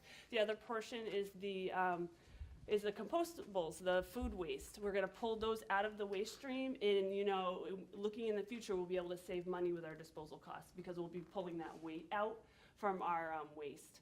Also, it'll make some pretty sweet compost that I can put in the garden. That makes me really happy because who doesn't like compost and worms? So that's one project. The other project is the HA Symposium. So this is coming out of our Drug Use Prevention Subcommittee. And we have on May 26th, and I'm informally inviting you right now, a formal invitation will be coming, but to our symposium that will run from 8 o'clock in the morning until 2 o'clock in the afternoon. We have a keynote speaker, Michael Chase. He's the kindness guy, and he's being brought to us by Teach, Learn, and Support. And he is doing an opening session on being nice to each other and bullying and culture and the environment of our school. Then we have 45 presenters, internal and external, coming in to talk about a variety of topics. Everything from youth in recovery, LGBT. We have the Maine Community Service Commission coming up to do about volunteerism and the gap year after you graduate from high school and maybe not sure you want to go to college. You can join AmeriCorps or Food Corps. So we have a variety of folks. Our internals are doing stress management techniques, everything from knitting to jewelry making to yoga. We have CrossFit Bangor coming. It's going to be a great day. There's a lot of moving parts to it. We're envisioning a barbecue that you would be invited to come see the great work that we're doing inside the school. And we want to invite our municipal friends to come over too and really understand what's going on. So that's developing. It looks great right now. I mean, the logistics of moving 730 kids throughout a building and not losing anyone, that's what makes me nervous, but my friends are telling me it's gonna be okay. We're good. So I'm confident we won't lose anyone that day. So I'm really excited about it. What this is gonna do for us is that we can't do the work we wanna do with drug use prevention and stress management and mental health in silos. We need those community partners to come in, and this is just kind of step one in doing that. Maybe the biggest step we could have taken, I'm not entirely sure, but yeah, exactly, but I'm excited. I want to thank Acadia Hospital Foundation. They have donated $3,000 to us to be able to run this program, so they will be paying for Penobscot Theater to come in and do an improv course on telling your story. They will pay for do the lunch, and then whatever we have left over for marketing, stickers and stuff like that, name tags. For employees, so I do a lot with students. It's really easy to work with students. They're fun. I love to be in the classroom, but I'm also here for our employees. So I am the spokesperson from the MEABT, our benefits trust with our insurance, so our on-life health portal. I run a variety of challenges in the district. We did a blood pressure challenge. We did a couple hiking challenges. We do step challenges. I get $500 from Anthem to be able to do that, and I use it for prizes. So those are some of the things that I do with the employees. There's many, many other things. One other thing is I did write for a USDA Farm to School Planning grant. I haven't heard back yet. I'm not holding my breath that I'm going to get it. It's a very competitive grant, but what that did do is lay the framework for a Farm to School action plan, so increasing our local foods, increasing our scratch cooking, and our new nutrition director is on board with that. So that's really exciting kind of from my perspective. A couple challenges. One of them, this is a me issue, is that I'm not very good at delegating. I wasn't a really good delegator when I worked in the hospital. I'm not great at it now, so I'm really busy. And it kind of comes down to what Emil said. I love every single thing I do in this district, so when someone asks me to do it, I'm like, sure! Don't look at my calendar, and I take it on. I'm like, yeah, okay, I can do that. So I'd really like to build up our wellness team to get some more people involved who'd be interested in kind of taking my idea, instead of me doing it, having someone else help me with it. So that's a challenge that I struggle with a little bit. Another challenge, and that was talked about last night at the budget committee meeting, is our school-based health clinic. Our volume is non-existent. We know that Eastern Maine Medical Center will probably pull out because they're losing a ton of money on it. Will we fold? No, I think we can do we can do this better. I think we can go through a federally qualified rural health center, maybe change our model. Mr. Lyons and I are going to speak, going down to a workshop session on May 19th with folks from the Muskie School of Public Policy, and they're gonna help us kind of get us on the right track, because the model currently isn't working. So that is something we know. And then really quickly, I just want to go over future, and it's just like 4 little points here. I want to make for next year our composting and recycling program, our garden program. I handed that out to you. We have a ton of volunteers. It's my favorite thing to do, and that's looking great this year. We have expanded into Winterport, so Smith School, as soon as it's not soggy down there, I will be able to till and plant. Revise and or increase our enrollment at the school-based health clinic. Continue to work on our regional opioid crisis. I think it was wonderful having the Eastern Maine come in and do the ethics forum. I don't know if anyone attended that. You guys did. I thought it was great. It was a great panel. I'd love to see more of that done here. Dr. Brown's part of the symposium. He is. He's doing an Ask a Doc. So that'll be exciting. Yeah, he's got 3 residents coming with him to be able to do that at the symposium. And then finally, numbers-wise, I would love to, at the beginning of the school year, right at the end, we look at our numbers of insurance utilization from our employees, and I'd like to take those numbers and then program targeting. Ideally, that's what I'd like to do. I may have to split myself in half to be able to do it, but it will get done. So that's just a really quick, I talk really fast, my mouth's really dry right now, but just a quick overview of what I'm doing. There are many other things. If you ever have comments, questions, or concerns, please send me an email. I'm never in my office, so. Brittany, regarding the symposium. Yes. Will it be disruptive if a board member comes for a portion of the day and not the full day? And if that's not gonna be disruptive, is it possible to get an agenda of like timeline, like keynote? When Yes, they're gonna, definitely. like the key points that Yeah. Once I'm building the schedule right now. I'm waiting for confirmation on the times that everyone can attend, and I have a grid that I can share with you of the times they'll be there. There are some sessions that I would love to be kids-only sessions, just because we would like them to be able to open up and feel comfortable to have conversations. But I think there's plenty of opportunity to be able to kind of see what the day's going to be about. Well, you could have separate rooms for when it's kids only, the adults could go somewhere and have tea. There we go. We can pay for the tea. Supervised, that's part of the catch, though. Brittany, thank you. That was a very robust, comprehensive Thank you, overview. Brandy. Thank you, You're Brittany. welcome. Thank you, Bethany. Oh my goodness. Okay, our 2 Amanda. students, oh, I'm sorry, Can I Amanda. just to kind Yes. of piggyback on the topic, I know that there's a suicide walk this weekend, and I have seen that there's a petition that's getting sent around specifically to be presented to the Bangor School Department about integrating suicide prevention curriculum in Bangor schools, and I would not be surprised if a similar one ended up here as well, so I just want people to be aware. We have trainers. Forwarded with that. Yes, you did forward that to me. There's a lot kind of going on around that right now, especially with 13 Reasons Why being the big thing. That's another topic that I could rant on and on about, but I'm not gonna, so. Just so we're aware of that. Right. Oh, one more thing. Action step number 9 in our strategic plan, we never talked about was the wellness part of it. We didn't, so just remember that goal 2's not closed yet, because that still didn't get talked about. We gotcha. Okay, and I didn't want to talk about it tired, We so- got it, we got it. Okay. Thank you, Brittany. Good. Our 2 students are home studying, so we wish them well tomorrow. Emo. Nothing more to report than what's in your update. Okay. Madam Chair, thank you. Great, we're at the point in the agenda where we invite board members to ask questions. Tony? Where are we at with our preschool funding? Great question, and the answer to that is, we're about $40,000. Out of, 60. And I was assured yesterday that 5 is in the mail, so we're about 45,000. Don Moore, who left early, Don has done a tremendous job with those. Emo, Bill Lucy from Katahdin Trust. We'll make the 60,000 easily, Tony. Okay. Yeah, refresh my memory, was that a Penquist thing? That's where Penquist Cap removed themselves from the partnership, Head Start, because of federal increasing the number of kids to qualify. We're The number too of kids rich. qualified didn't Okay. meet the target, so they pulled out as far as a contributor.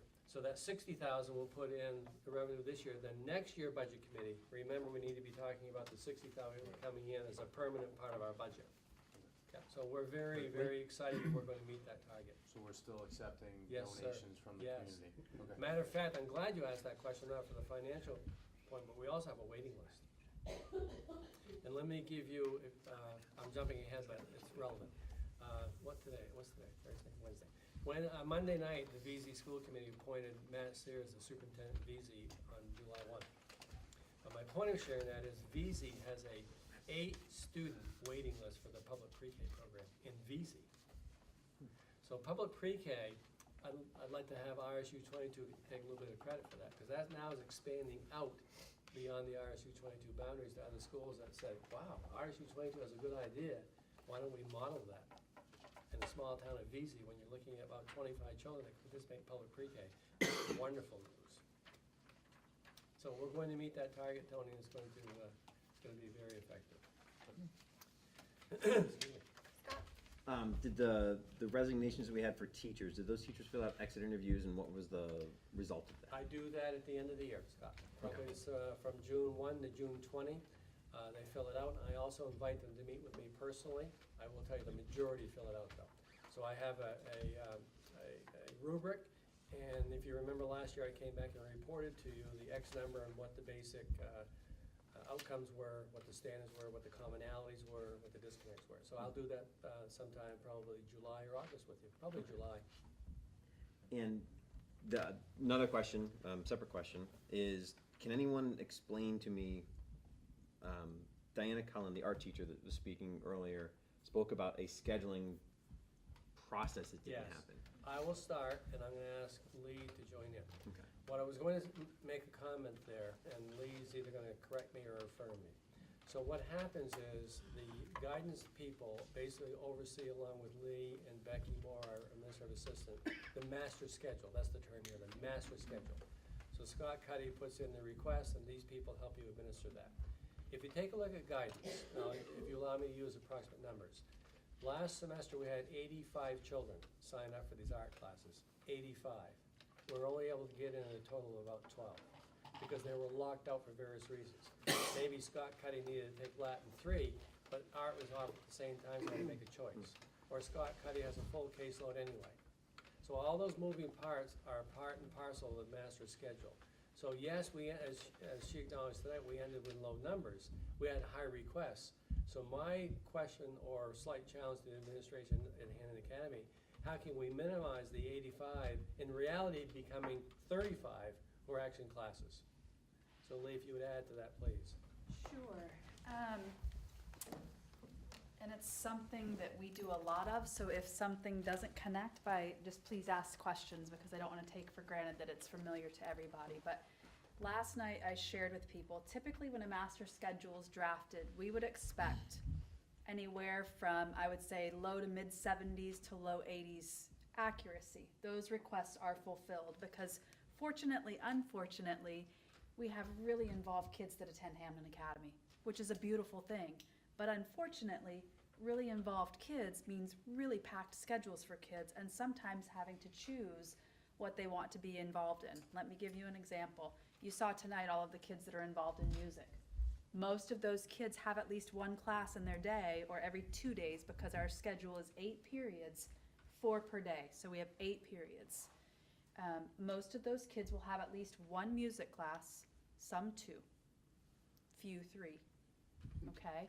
Some of those students who are prepping for your AP classes, music conductors referenced that tonight, those students have a science and a lab, so that takes up 2 periods.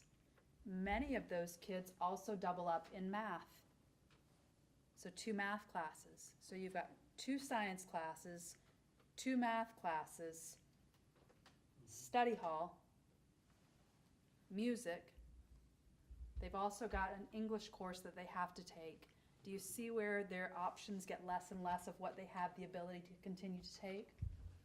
Last year we had, this fall at the beginning of the year, We had 5 students that I'm aware of that had unresolved conflict, meaning we couldn't finesse their schedule to meet things that they wanted to take, so they had to choose. Only 5? That's the number that I'm aware of. We had a 90% accuracy fulfillment with the creation of our master schedule. 90%. That's very impressive. That by the means way. that we drafted and ran and drafted and ran until we got a conflict resolution of 90% success rate for our kids. That's amazing with 730 kids attending this school. When we have students that have conflicts that are resulted from everything that we've tried to do, guidance counselors then take those kids with conflicts and they try to work with all of those kids to meet as many of the requests as they can. But the reality is that we're a needs-driven master schedule. We've got to prioritize needs to graduate and to go post-high school, sometimes over wants. And what we can't do is adjust our master schedule for 1, 2, 3, 4 students. We have to do the least amount of damage to the majority of our kids. Okay, so if I'm prioritizing, I'm gonna prioritize for 15 kids before I'll prioritize for 4 every time. So if you go back to my very simple point, if 85 children, students, express that interest at the beginning, only 5 may actually end up being able to be put into that particular slot.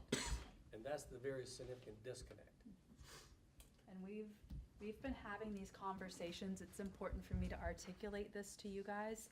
We've had these discussions for the 2 years that I've been here with Art. And so the numbers last year were low. The numbers in pockets are low this year. Okay? So that's why we had to combine 3 classes into 1 room, because we did have sessions with 1 student, and 3 students. When I've got classrooms with 24, that's very difficult to justify, and I'm not saying art's not important. I know that it's important. I know that we've got kids that's what they do. I just want to put out there, if I remember correctly, this has been a pattern over 3 years, not just this past. I was just thinking that very thing. I didn't want to step out that far, but just to reaffirm Wally's point, the concern that's been shared tonight applicable for next year, that's been present for 3 years. We're talking about numbers in our curriculum with student loads of 1, 2, 3, and 4. So my point would be somehow we're going to have to figure this out or just acknowledge that's just the way the system works. The semester 2 numbers for 50% art teacher is 24 students right Yes, now. that's correct, 24, that's correct. So this has been a long-standing issue as it relates to art opportunities, if you will. And is this master schedule has been around for 2 years? Master schedule is always around. Oh, it's Forever. It's always around. So we didn't make any major changes to the master schedule? We try to adjust. What we did do this past year, we were on a 10-day rotation. Kids would cycle through their classes every 10 days because of science, and you may have to help me out on this. But that's why we have a science class and a lab class now. So instead of 10 days to get through everything, we now have 2. So we increase the number of classes a student can take. We increase the frequency of times a teacher will see a student, which we know is better for kids' continuity of learning. Right? Yeah. Okay. Did something happen 3 years ago that kind of sparked this downward trend? that we know of? Last year, we started looking at fiscal responsibility with student population classes. Mr. Lyons and I had a couple of discussions on classes just like this that were small.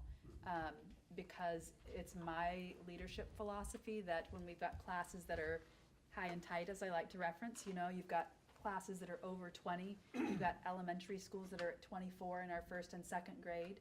That doesn't pass the straight-face test to fund a class for 4 kids, right? And I don't think anyone at this table hearing elementary and kindergarten, I don't think anyone at this table disagrees with that. So. No, we do, I'm sorry. Below 10 is our cap. If a class is below 10, we've got to examine why we offer it, if it's continually purposeful with the numbers growing like we've seen, and what does it look like. So this year we did that with a chemistry class. We had 4 students enrolled in the chem class. Lab is attached to chem, so we offered the chemistry instruction online. At night we offer a lab with a teacher that we pay a per diem or something of that sort to support kids for a lab setting here at school. So we've got to be innovative. Just so that I can also shed a little bit more light if you're interested, I have the current schedule at Hannon Academy. I see Mrs. Metzler up back. According to my notes, right now in AP US History, she has 16 students. Yep. You may have other AP classes, for example, AP Physics with 5 in it. Go ahead. So this is my third year teaching AP US history, right? Okay, So, yeah. granted, so my first year I had 8 kids, last year I had 9, this year I have 16, and the last number I saw for, because I haven't seen finalized numbers, but the last number I saw for next year is 7. That might increase a little bit more after we do GT identification for our 9th grade students, but it's an averages thing. I mean, so it all depends, it ebbs and flows, it depends on the number There are of. many things. So for Right. example, for French 3, we have 8 kids, French 4, you have 6 kids, for Spanish 2, you have 4 kids. So it's all over the place. But I think the issue with art, getting back to Wally's point, the issue with art, for whatever reason, has been an issue in my recall where I've studied and researched it in preparation for another issue we're gonna deal with later, is 3 years has been very well documented, substantiated. This has become a major issue for these students that want art to get into the class.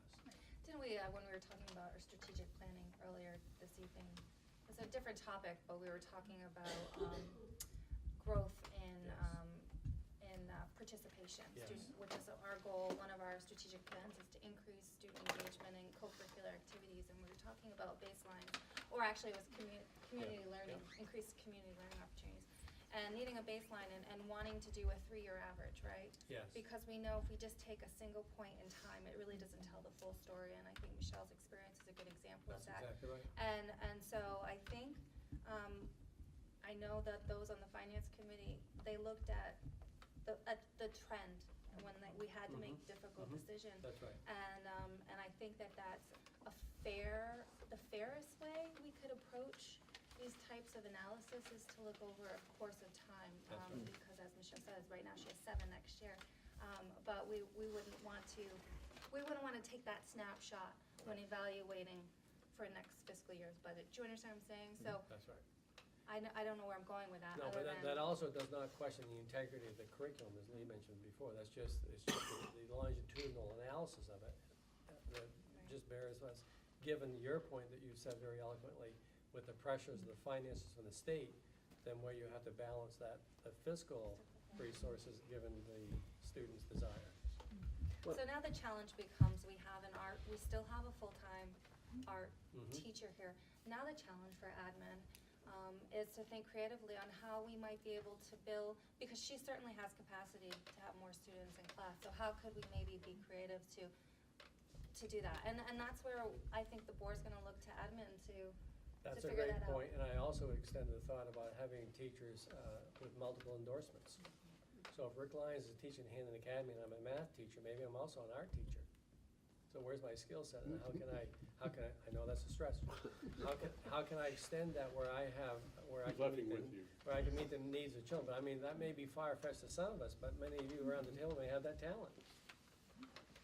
But one of the things you said toward the end of your previous point, Rick, was in terms of the kids' desire. Yes. And what I've heard expressed a couple of times about the art program is that the desire actually seems to be there. It The is number there, of kids but here's- signing up but here's seems the to be issue. strong. It's the scheduling that That's seems right, to be the that's problem. right. So remember when we were in college, and we had the advisor, and we had this litany of courses we wanted to take, and I wanted to take outdoor preparedness, but I had to take calculus because I was a math class. I couldn't get into outdoor preparedness, never could. I could never figure out a way to do that. That's somewhat similar here. 85 students say, I want art. But given the master schedule and all the moving parts, they may not be able to land where they want to land for various reasons. And interest doesn't always mean that when they have to choose between 2 things, that they're going to choose art, right? And that's, for some of the situations, that's what we're talking about. And there are certain statutory requirements, right? Each year, each child at Hamden Academy has to take an ELA. Yes. And a math? No, we have 23, I'm drawing a blank, 23 credits required now? 21 credits. So the litany that they must meet is pretty staggering, it's pretty aggressive. Yep. So you may not be able to get what I'd call the elective, right, outdoor preparedness. I'm scripted to a very large degree in my curriculum. And sadly, both both statutorily and also from the point of a kid who's planning to go to college, art becomes somewhat elective when there are other conflicts. Right? That's part of the problem here, right? There are a lot of our classes that are considered elective. In my head, the way that I reason all of that out, if it's a specific class that's required, for example, Science 9, that's not an elective. Right. Biology is not an elective, but any science thereafter is considered an elective, even within our 4 content areas. So ELA, while some of ELA courses are required, many of ELA, granted, are elective. Students can choose which of those they want to take. So there are a lot of moving parts that go into it. What I can tell you with a very straight face sitting here and speaking with you guys tonight is that we look at everything from every example, from a litany of people that are involved, to see if there are any things that we can do to adjust to meet more kids' needs. Let me give you one more example. It may not be applicable to art, but I've seen it, and John, you're gonna remember this with me. We had a young man on the board 2 or 3 years ago. He could not get this course in his regular schedule, and he took a VHS course. Yeah. So VHS became an option, and that's when, remember, John, we were talking about, tell me about the VHS, and the young man stood here that night and gave us a tutorial on what VHS learning was, and Scotty had to do it because he couldn't get it in the 8-period day at Hampton Academy. Now, art may not be able to fill that way, but his AP chemistry was, if you remember that, John. So while we're on the adjustment conversation, I know that most folks heard testimony tonight on the ELA position. I know we talked about it at the budget committee meeting, the 1 full-time equivalent reduction, but then in contrasting it, the 1 full-time equivalent ed tech coming back in that ELA position.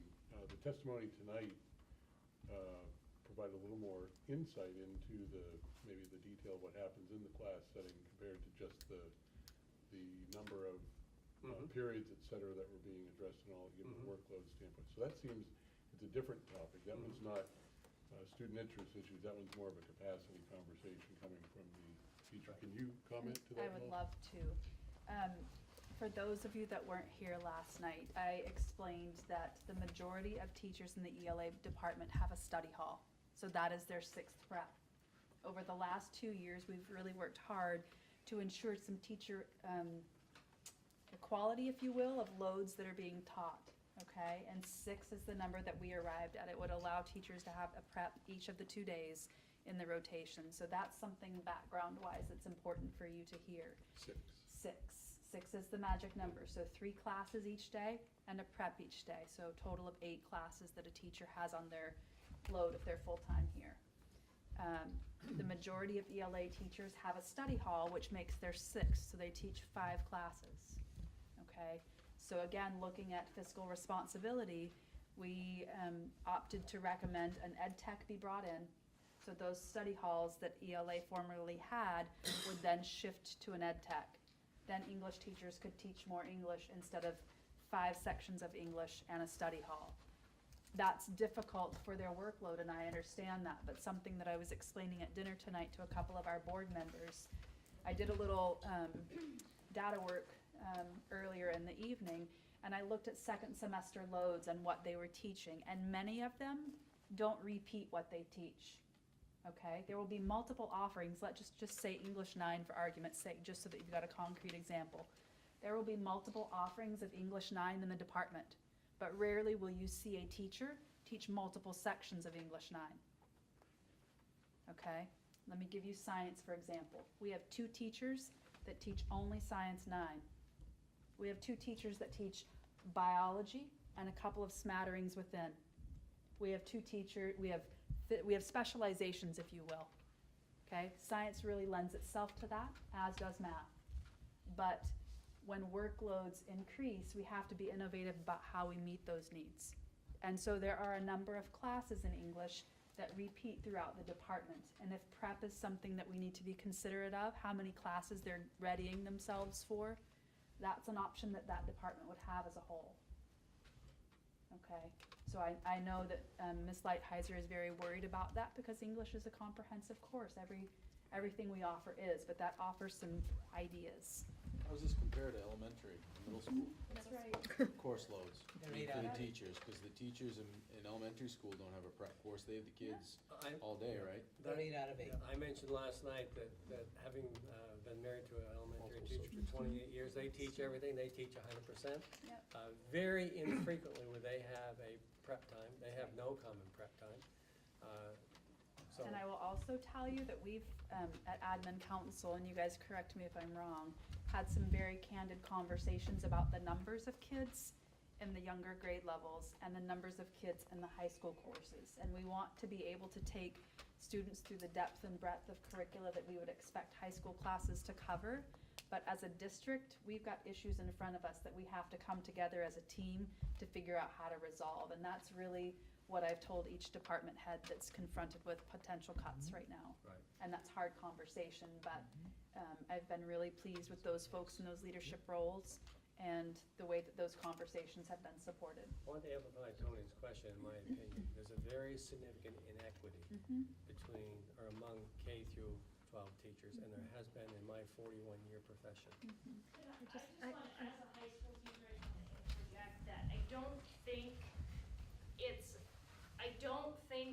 a apples-to-apples comparison between K to 8 teachers and high school teachers. K to 8 teachers have 20 kids, 23 kids they see all day, every day, right? With the exception of lunch and specials and the recess time.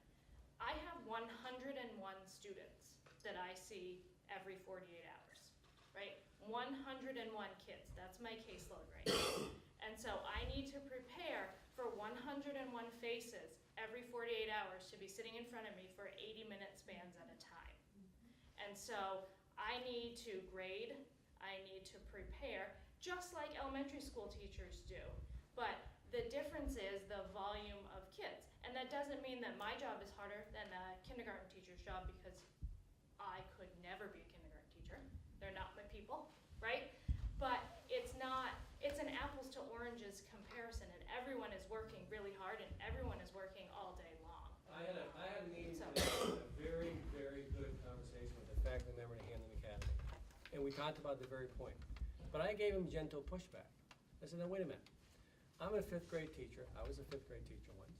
I teach 8 content areas a day with 20 kids. 8 times 20 is 160.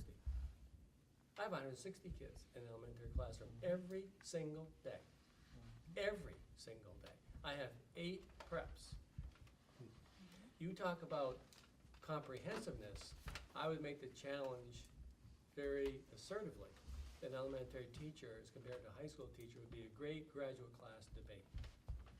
I think You know we're what, I all could- pressed with a lot of things, and especially right now with proficiency-based diplomas. There's a lot of thoughtfulness and longitudinal work that high school teachers are really having to think about, which is really unique and really different.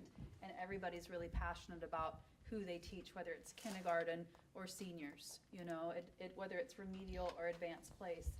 It's why we do what we do. But I think where we're at is thinking about some of the numbers that we see. Social studies department is high and tight. I used those words earlier tonight. We have to see where we have room. And right now, unfortunately, that's art or that's study halls and ELA, because my social studies department doesn't have any more room. The inn is full, right? And so that's why we have to examine right now and not rest on our laurels like you described earlier. And it's hard, but that's why these conversations about staffing and budget as a team are super important. You know, it's taken all of us. So I appreciate your questions. That's a scheduling question by Scott Cuddy. Way to go, How was Cuddy. that? Well, Tim. So, Well, I have a we third. have a budget committee meeting. Do we have a budget committee meeting?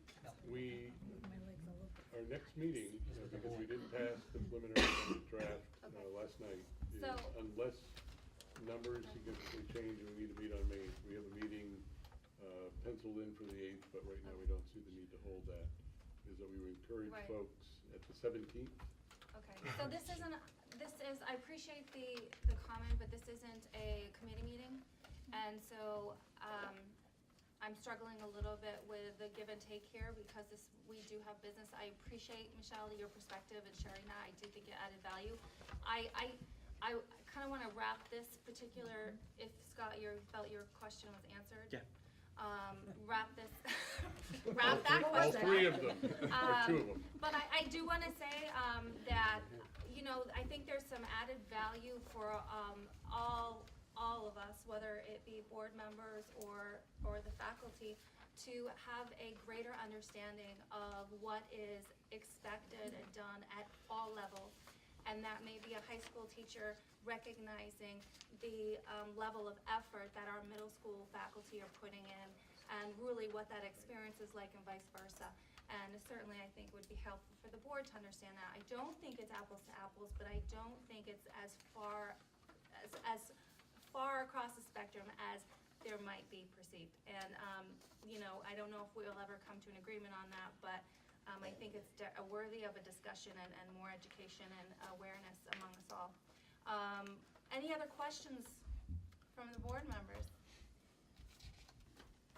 We Can we good? adjourn? Can I ask you a question? Why was everybody over there staring at me? If it's going early to to make that motion? reopen that conversation, One quick question. okay. With respect to art, how many kids are satisfying their 1 credit of art, fine arts, with the art classes? Some of our art classes are through tech department as well, so I can't answer Yeah. that number. But I would be curious to know, because if you cut back the number of spots of art classes, is there gonna be a priority given to the kids that are trying to get their fine art credit or advanced art stuff? So maybe that's something, Lee, you could dig into and bring back to our next meeting? I can do my best to give you a finite answer. Yes, and And the of course, reason. that's gonna vary from year to year or class Yep, to class. and the but- reason I say that that varies right now is because of PBE, proficiency-based education. We're working to make sure that experiences for all kids meet that criteria. But I do know the art department has been very good. My daughter Molly is one student in one of the classes, but she's in with a whole bunch of other kids doing other things. And we did not realize that was an option till, you know, before it was like January, we found that out. So, you know, they worked with her to get her into an art class. But I see that if it's gonna be all the Art 1 and Sculpture 1 type thing, that's hard to throw in, you know, 10 advanced art students in there at the same time. All right, we'll go into committee reports. Finance committee, We don't have anything to There's some minutes in there that were on April 14th, but I can go over them with them. Yeah, skip me off, please. I know you're all I'll come warmed back up. to that. Yeah. Keith, when did you sneak in? No.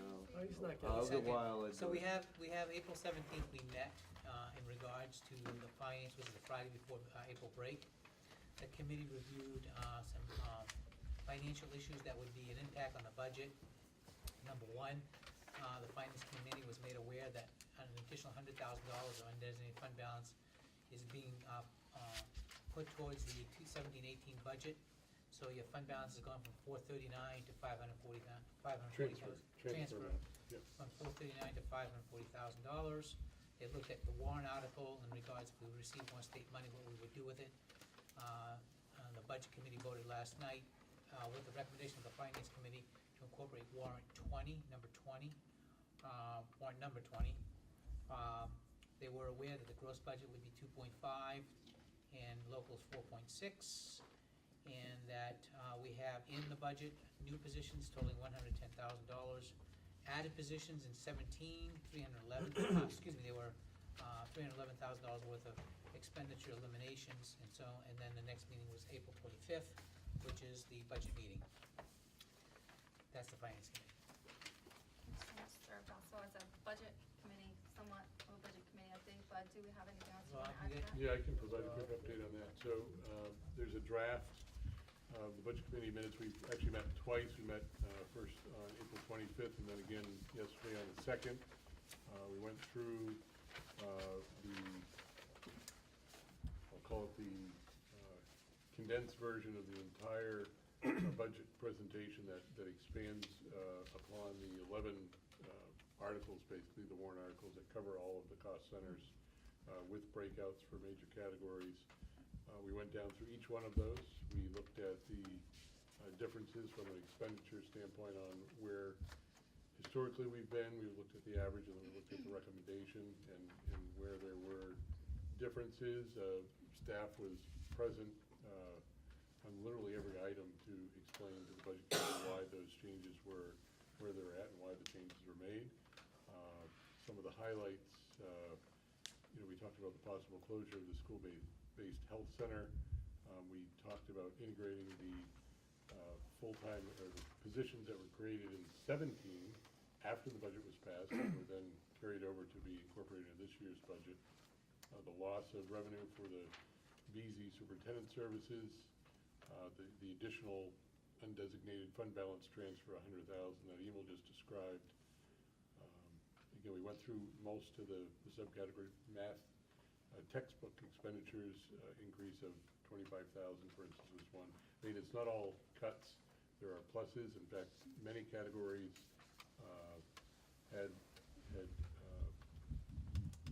many offsets and positive changes as were negatives. It was really just right-sizing it based on where we saw the expenditures going. I think the numbers I looked at statistically, that out of all of the increase to the budget, which started at about $1.1 million, was dropped down to about $767,000. 86% of that increase is due to the first 5 warrant items, which are education, contracted, it's either staff, contracted staff positions, textbooks, etc. As a whole, staff-related, or I should say salary-related impacts were 90+% of the increase. And about half of that, I believe, was through the collective bargaining agreement. So we had members from the communities present to advocate for restricting the increase. We explained where where we're being conservative, where we're being pragmatic, where if we were to act like a business, we made clear that if this were a business, the state would represent 70% of our client base, and they hadn't committed yet to us, so it's kind of hard to lock in a budget without your primary client committing to what they'll do. But in spite of that, we were able to go down through and approve all 11 of the articles with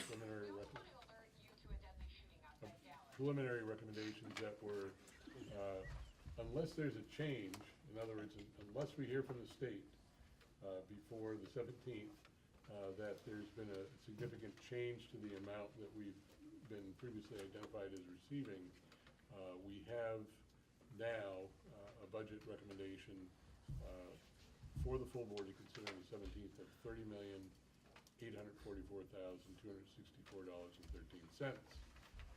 The caveat being, and it dovetails with the conversation we heard tonight, it aligns with the message that was brought by Manager Jennings from the Hampden Council, and I know it's echoed by some of the other communities, that we only consider one of the options if we are to receive additional funding.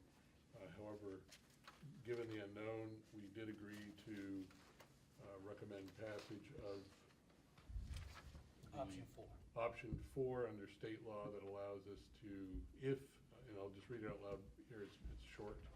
It says that the voters of the school administrative unit have authorized the school board to use all or part of additional state subsidy received, if any, to increase expenditures for school purposes in the cost center categories, to increase the allocation of finances in a reserve fund approved by the school board, and/or to decrease the local cost share expectations. So there's really 3 choices.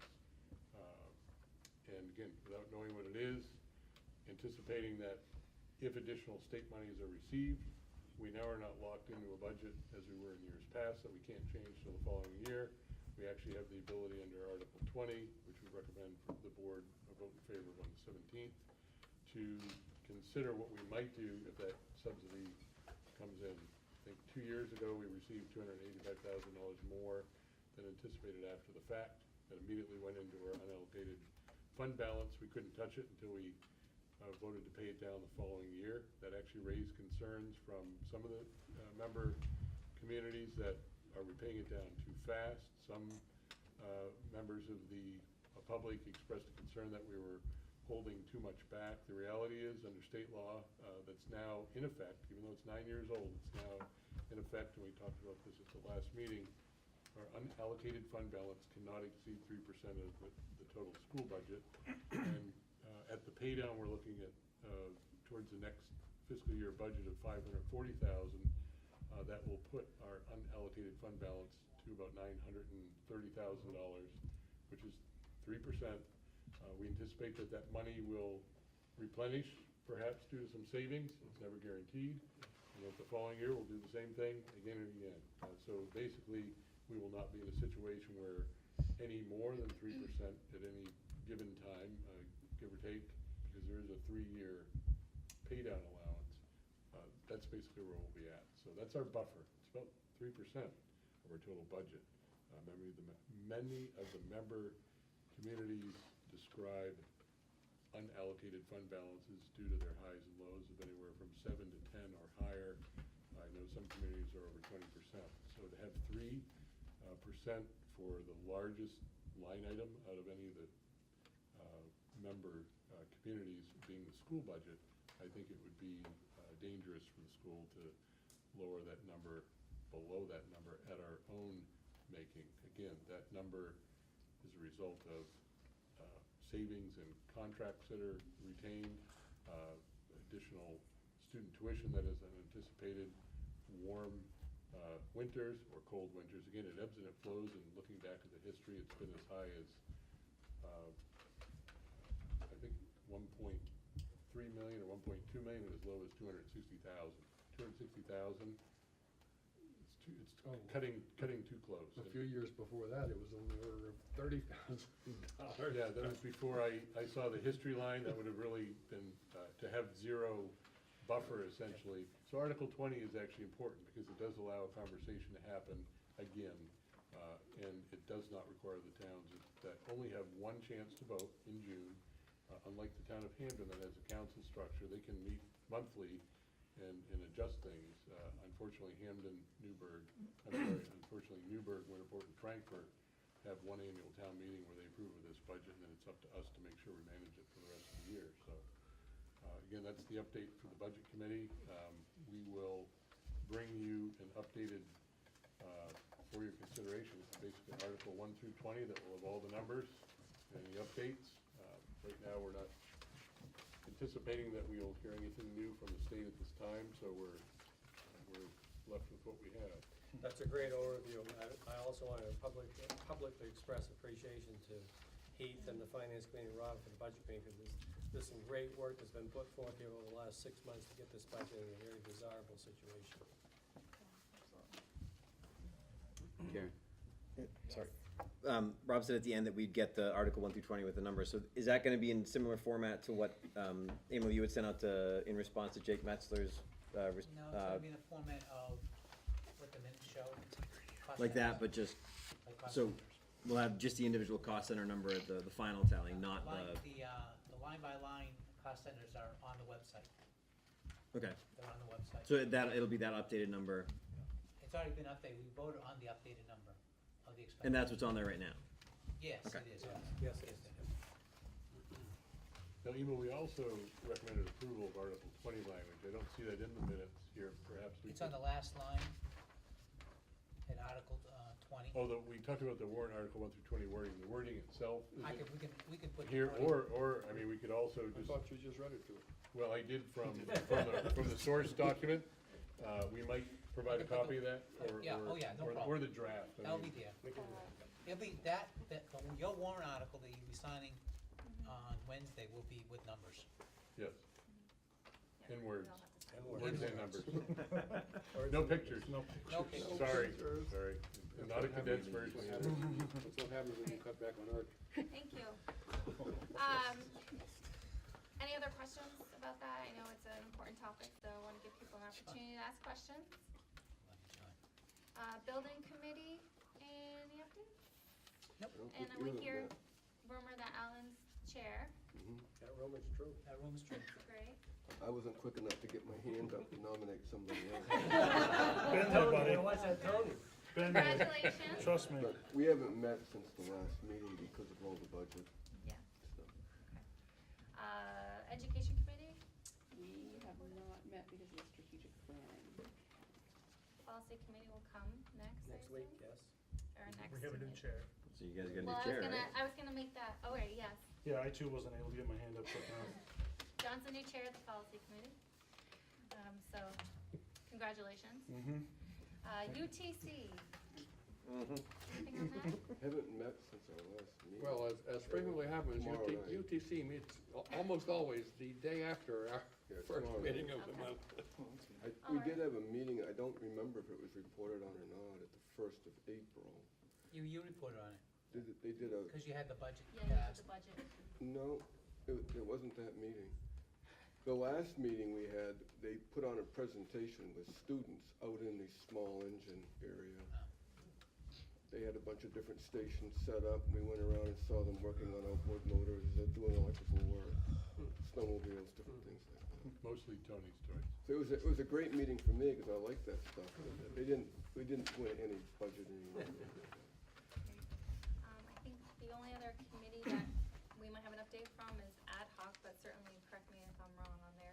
Do you have anything that, substance abuse ad hoc? Not beyond what Brittany talked about, or Bethany, or Brandy. Not much beyond what she shared about the symposium. We are meeting every Monday at 3 o'clock, just to look at where are we, what do we need to do to make sure this goes well. Quick question on that. I had something down about serving lunch on that day. Was that The connected to the symposium or? 26th, yes. We had talked about possibly having board members, town managers, everybody kind of come together and serve lunch. Yeah. Gone back and forth about how are we gonna do lunch? Do we want students outside, Mhm. where they may wander? Or May. do we wanna serve lunch Depends if we have inside? to wear 80s clothes and Correct put me our if I'm hair up in wrong, fluff Lee, as but I we go. think we're gonna do lunch indoors now. Is that the final? Tomorrow, and we will finalize some of those decisions depending on what they have the capability to do. So, we're trying to really let everybody do their forte, and it'll come together really nicely. So even if we don't serve lunch, it would be nice if other board members could come and have lunch. That'd be great.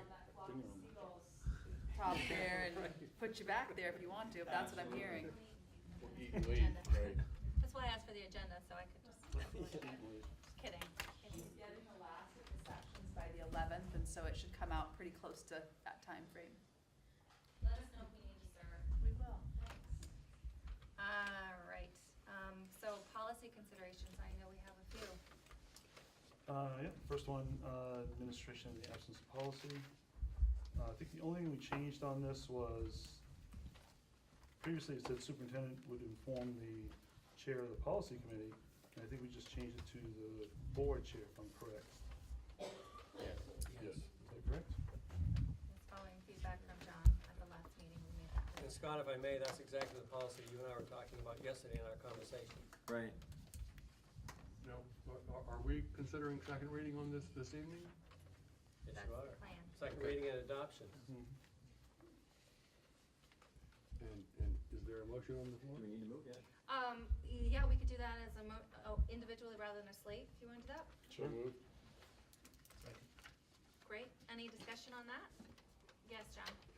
Well, you know, I've been concerned about changes to this policy because, as has been pointed out several times in the past 6 months, this apparently, that is to say, an action by the superintendent in the absence of policy, this has occurred once in the past 25 years. Twice, I'm sorry.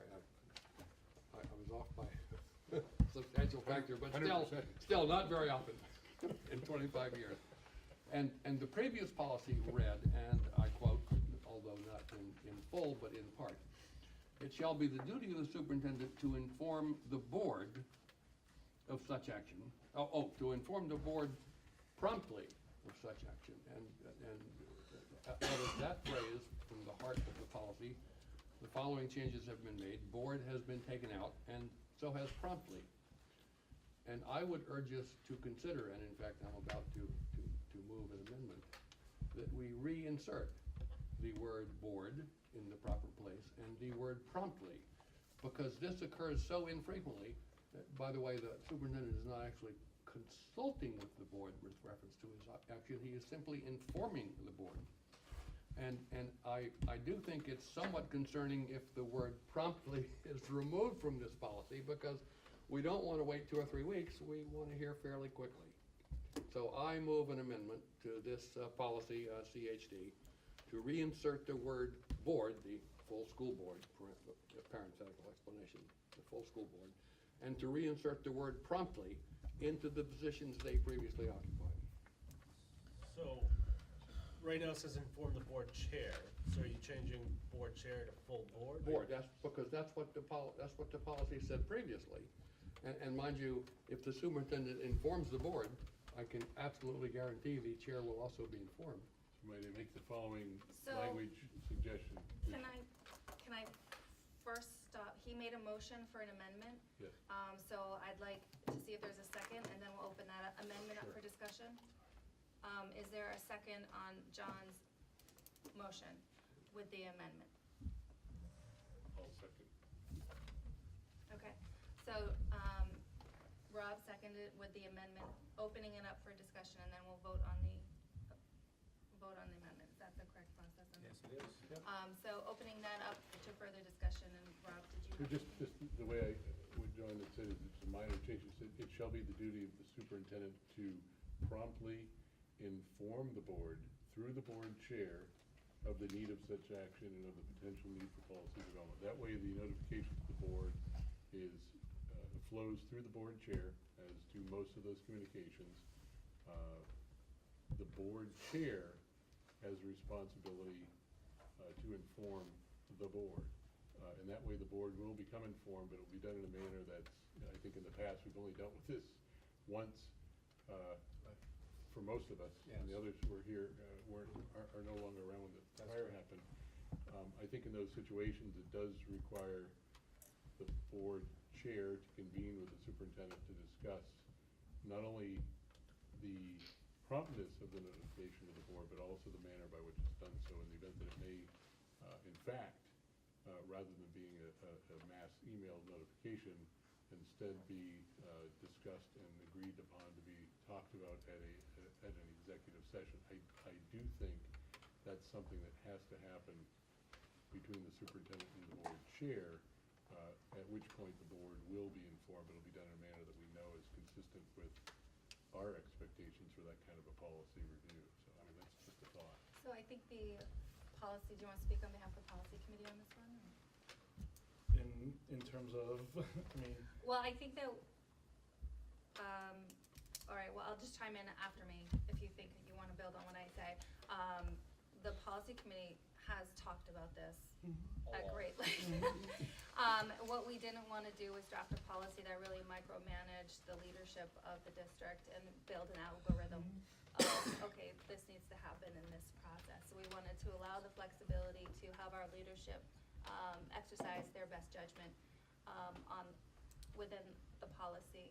So that was the position of the policy committee, and I can assure you what you're suggesting was discussed at length. So, so with that, I don't know if the policy committee has anything to add, or if I speak for the policy committee, I'll open it up to anyone else before we vote on the amendment, because I don't want to drag this out too long, but certainly want to allow other people to speak out.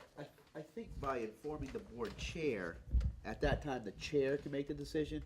I mean, if they think that the whole board needs to be informed promptly. A lot of the conversation that we had as a policy committee was around, does the whole board get notified immediately? Do we get notified at a board meeting? Do we only notify the policy committee? Do we only notify the board chair? We had extensive conversations and repeatedly looked at this and made adjustments, came back, questioned our adjustments, and this, what's in the board packet is what we brought forward after all of those discussions. And the reality is policy change can't happen without full board consent. Majority. Majority board consent, right? Any other comments before we vote on the motion? Because we have a vote, a first and a second, and we do need to vote on that amendment. Could you clarify, Cause I thought I was getting a little bit something different from what John said and what Rob said. John's amendment, do you wanna repeat your amendment? Well, my amendment was, by the way, to reinsert the word board and the word promptly as they had been in the policy previously. That was my specific amendment. And Rob was saying probably. And I simply said the board, through the board chair. In other words, it flows through the board chair. In other but it's John's, that's correct. You're correct. So, John, are you saying board in replacement of board chair? Cause I don't have promptly, I don't see promptly in what I'm looking at right now. Oh, that's because you're looking at the Exactly, second so or if you third could- amendment. Could you but- read it? This is the Well, way I wrote the sentence. I don't have a copy of the previous policy CHD. Insert the word promptly before how would inform and you delete change the that word one? chair. Okay, so, John, I think this is your amendment. It shall be the duty of the superintendent to inform, Promptly.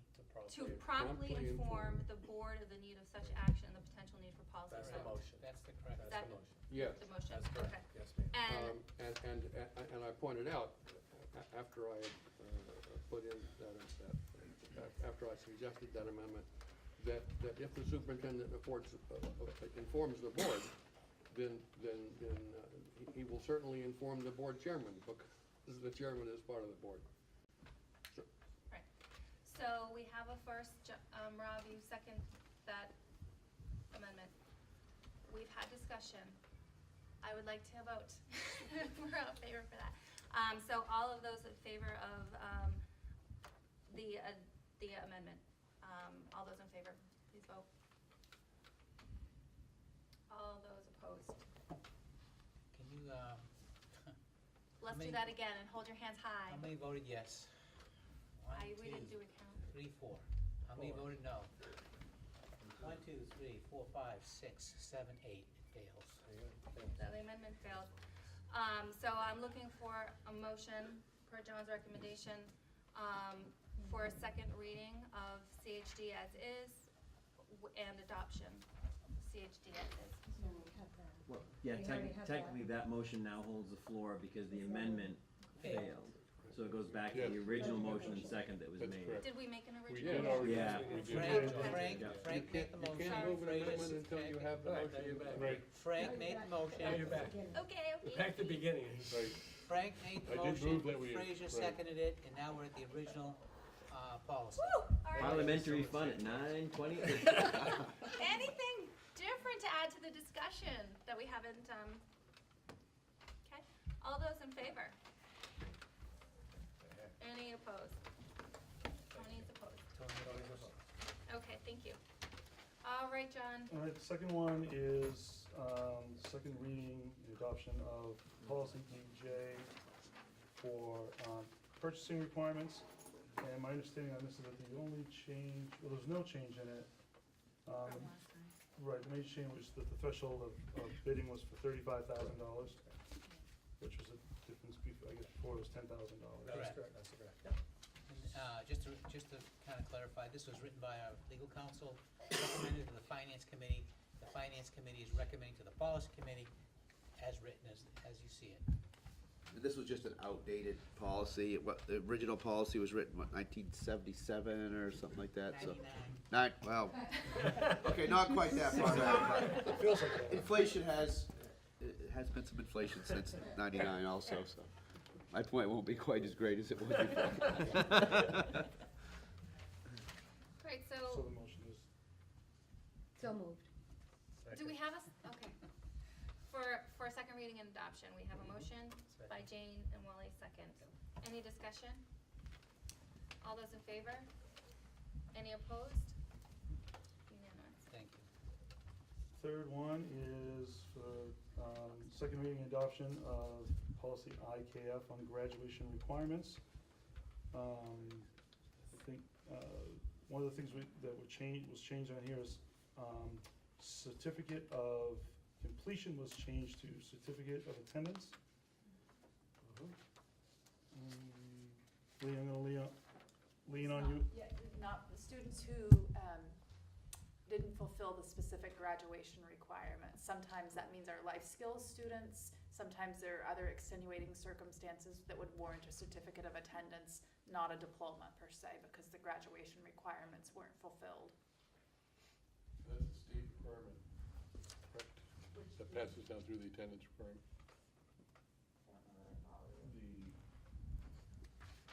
The requirement for, Talking here? yes, It would be students. related to the IEP. Yeah, most times, yeah, it would be Yes, students in our most gotcha, not profound in general. program in our Right. building. Yeah. I think those are the only changes, correct? I believe so, John, yes. From the first reading to the second reading, you're talking about? Correct. Right. Yes. So, for a motion to approve it as written. Move that we approve IKF as written? Second. Any discussion? All those in favor? Any opposed? Great, thank you. Fourth one is for first reading, on the non-discrimination, and equal opportunity and affirmative action. There is additions on here that was, I guess, recommended from our legal counsel, but in general, it's to support, you know, the fact that we're gonna maintain our policy when it comes to the fact, with transgender students, Yes. even though it's been federally turned over.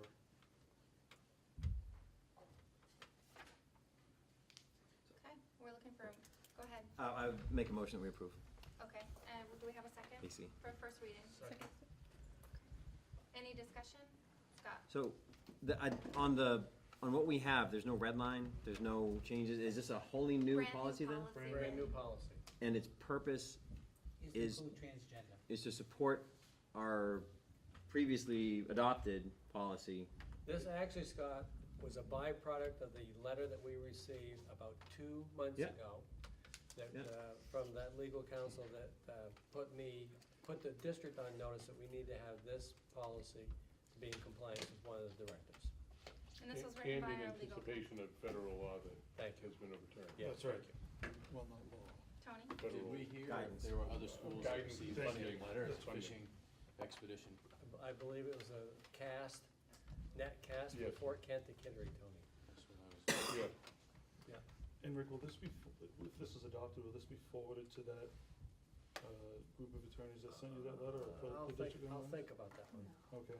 Because we're also planning, Karen and I participated in a meeting about a week ago that we're doing some planning with some in-service training for our staff. Teach, in learn, the support. Yes, with the teachers, with Michelle. In Teach, the- learn, support, he In can't the remember early that. fall, that I'd like to wait for that and then maybe give an update at that time. Okay. Yeah. Yeah, I don't think we need to send That's- it. No, no, Great, less is great best. policy, it Yep. looks like. So we have a motion, did we have a motion? Yes. We did. By Yeah. Strickler, and a second. We did. We have, any more discussion? Okay, all those in favor? Any opposed? It's unanimous, great, thank you. All right, John, I think that's it. Good job, John. Good job.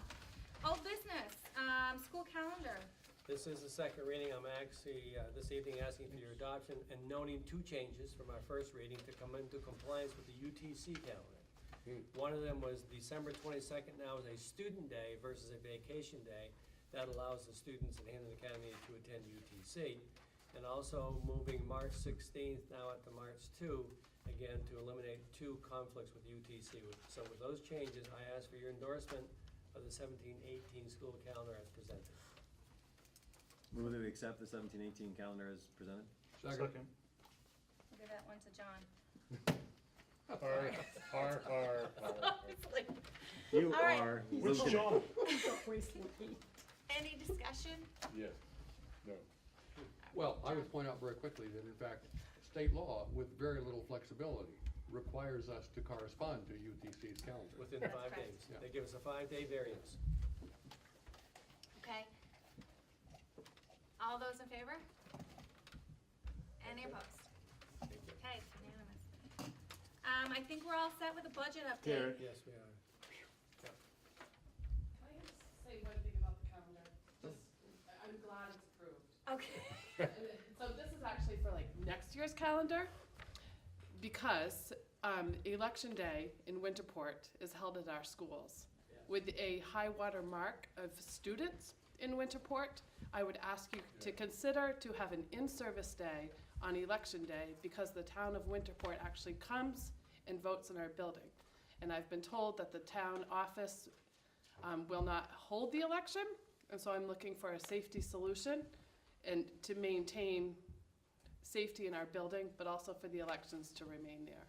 So not this year, but next year, if you could consider that, please, I think it would be best for us. Absolutely, I will. Right. We lose our gym, we lose our outside. Thank you. There's so And, many things. and if there's a safety concern, obviously, we would be wanting to address that for 2017. Thank you. Isn't something like Thank that you. at the discretion of the principal? Yes. So, I mean, the principal could just make that call. We've already done Yes. Yeah. some measures of safety there. Thank you. All right. Any new business? Doesn't appear that there is, but perhaps something's bubbled up. Set meeting dates. We haven't received the schedule of meeting dates. I think you're asking the board to set a special meeting to follow up with Mr. Peters. I am. We don't want to lose the momentum for the strategic plan. I think it would be fabulous if we had a draft strategic plan to hand out on June 8th. I think that that would be very powerful and informative, and we're going to have a great turnout from the community, so for them to know our vision and the direction. And that means we have some work to do, because we still have action step 9, as well as goal 3 and 4, although they're shorter. So we hopefully can hammer it out if we're concise in our discussion. Tim Pease is not available on May 17th. I did ask him because we would have loved to have just written off a day, right, Scott? There are some other committee meetings that are scheduled in May. I don't know if we could maybe do a similar thing that we did today, which is extend and maybe start at 4:30 or 5, one of those days.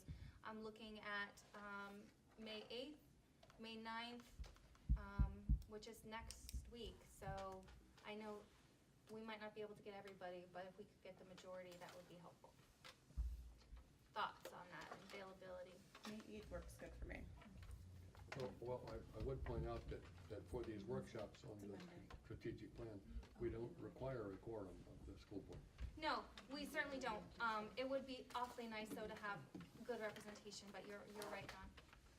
And I don't expect that we're all gonna be available, but we'd like to get a date where the majority, I think it's been a great So, opportunity. May 9th is a policy committee meeting, if I'm not mistaken. Yes, and May- May 8th was a tentative budget committee, but we're saying it's no longer necessary. So for the benefit of folks that are maybe already here, to put them back to back instead of 2 days.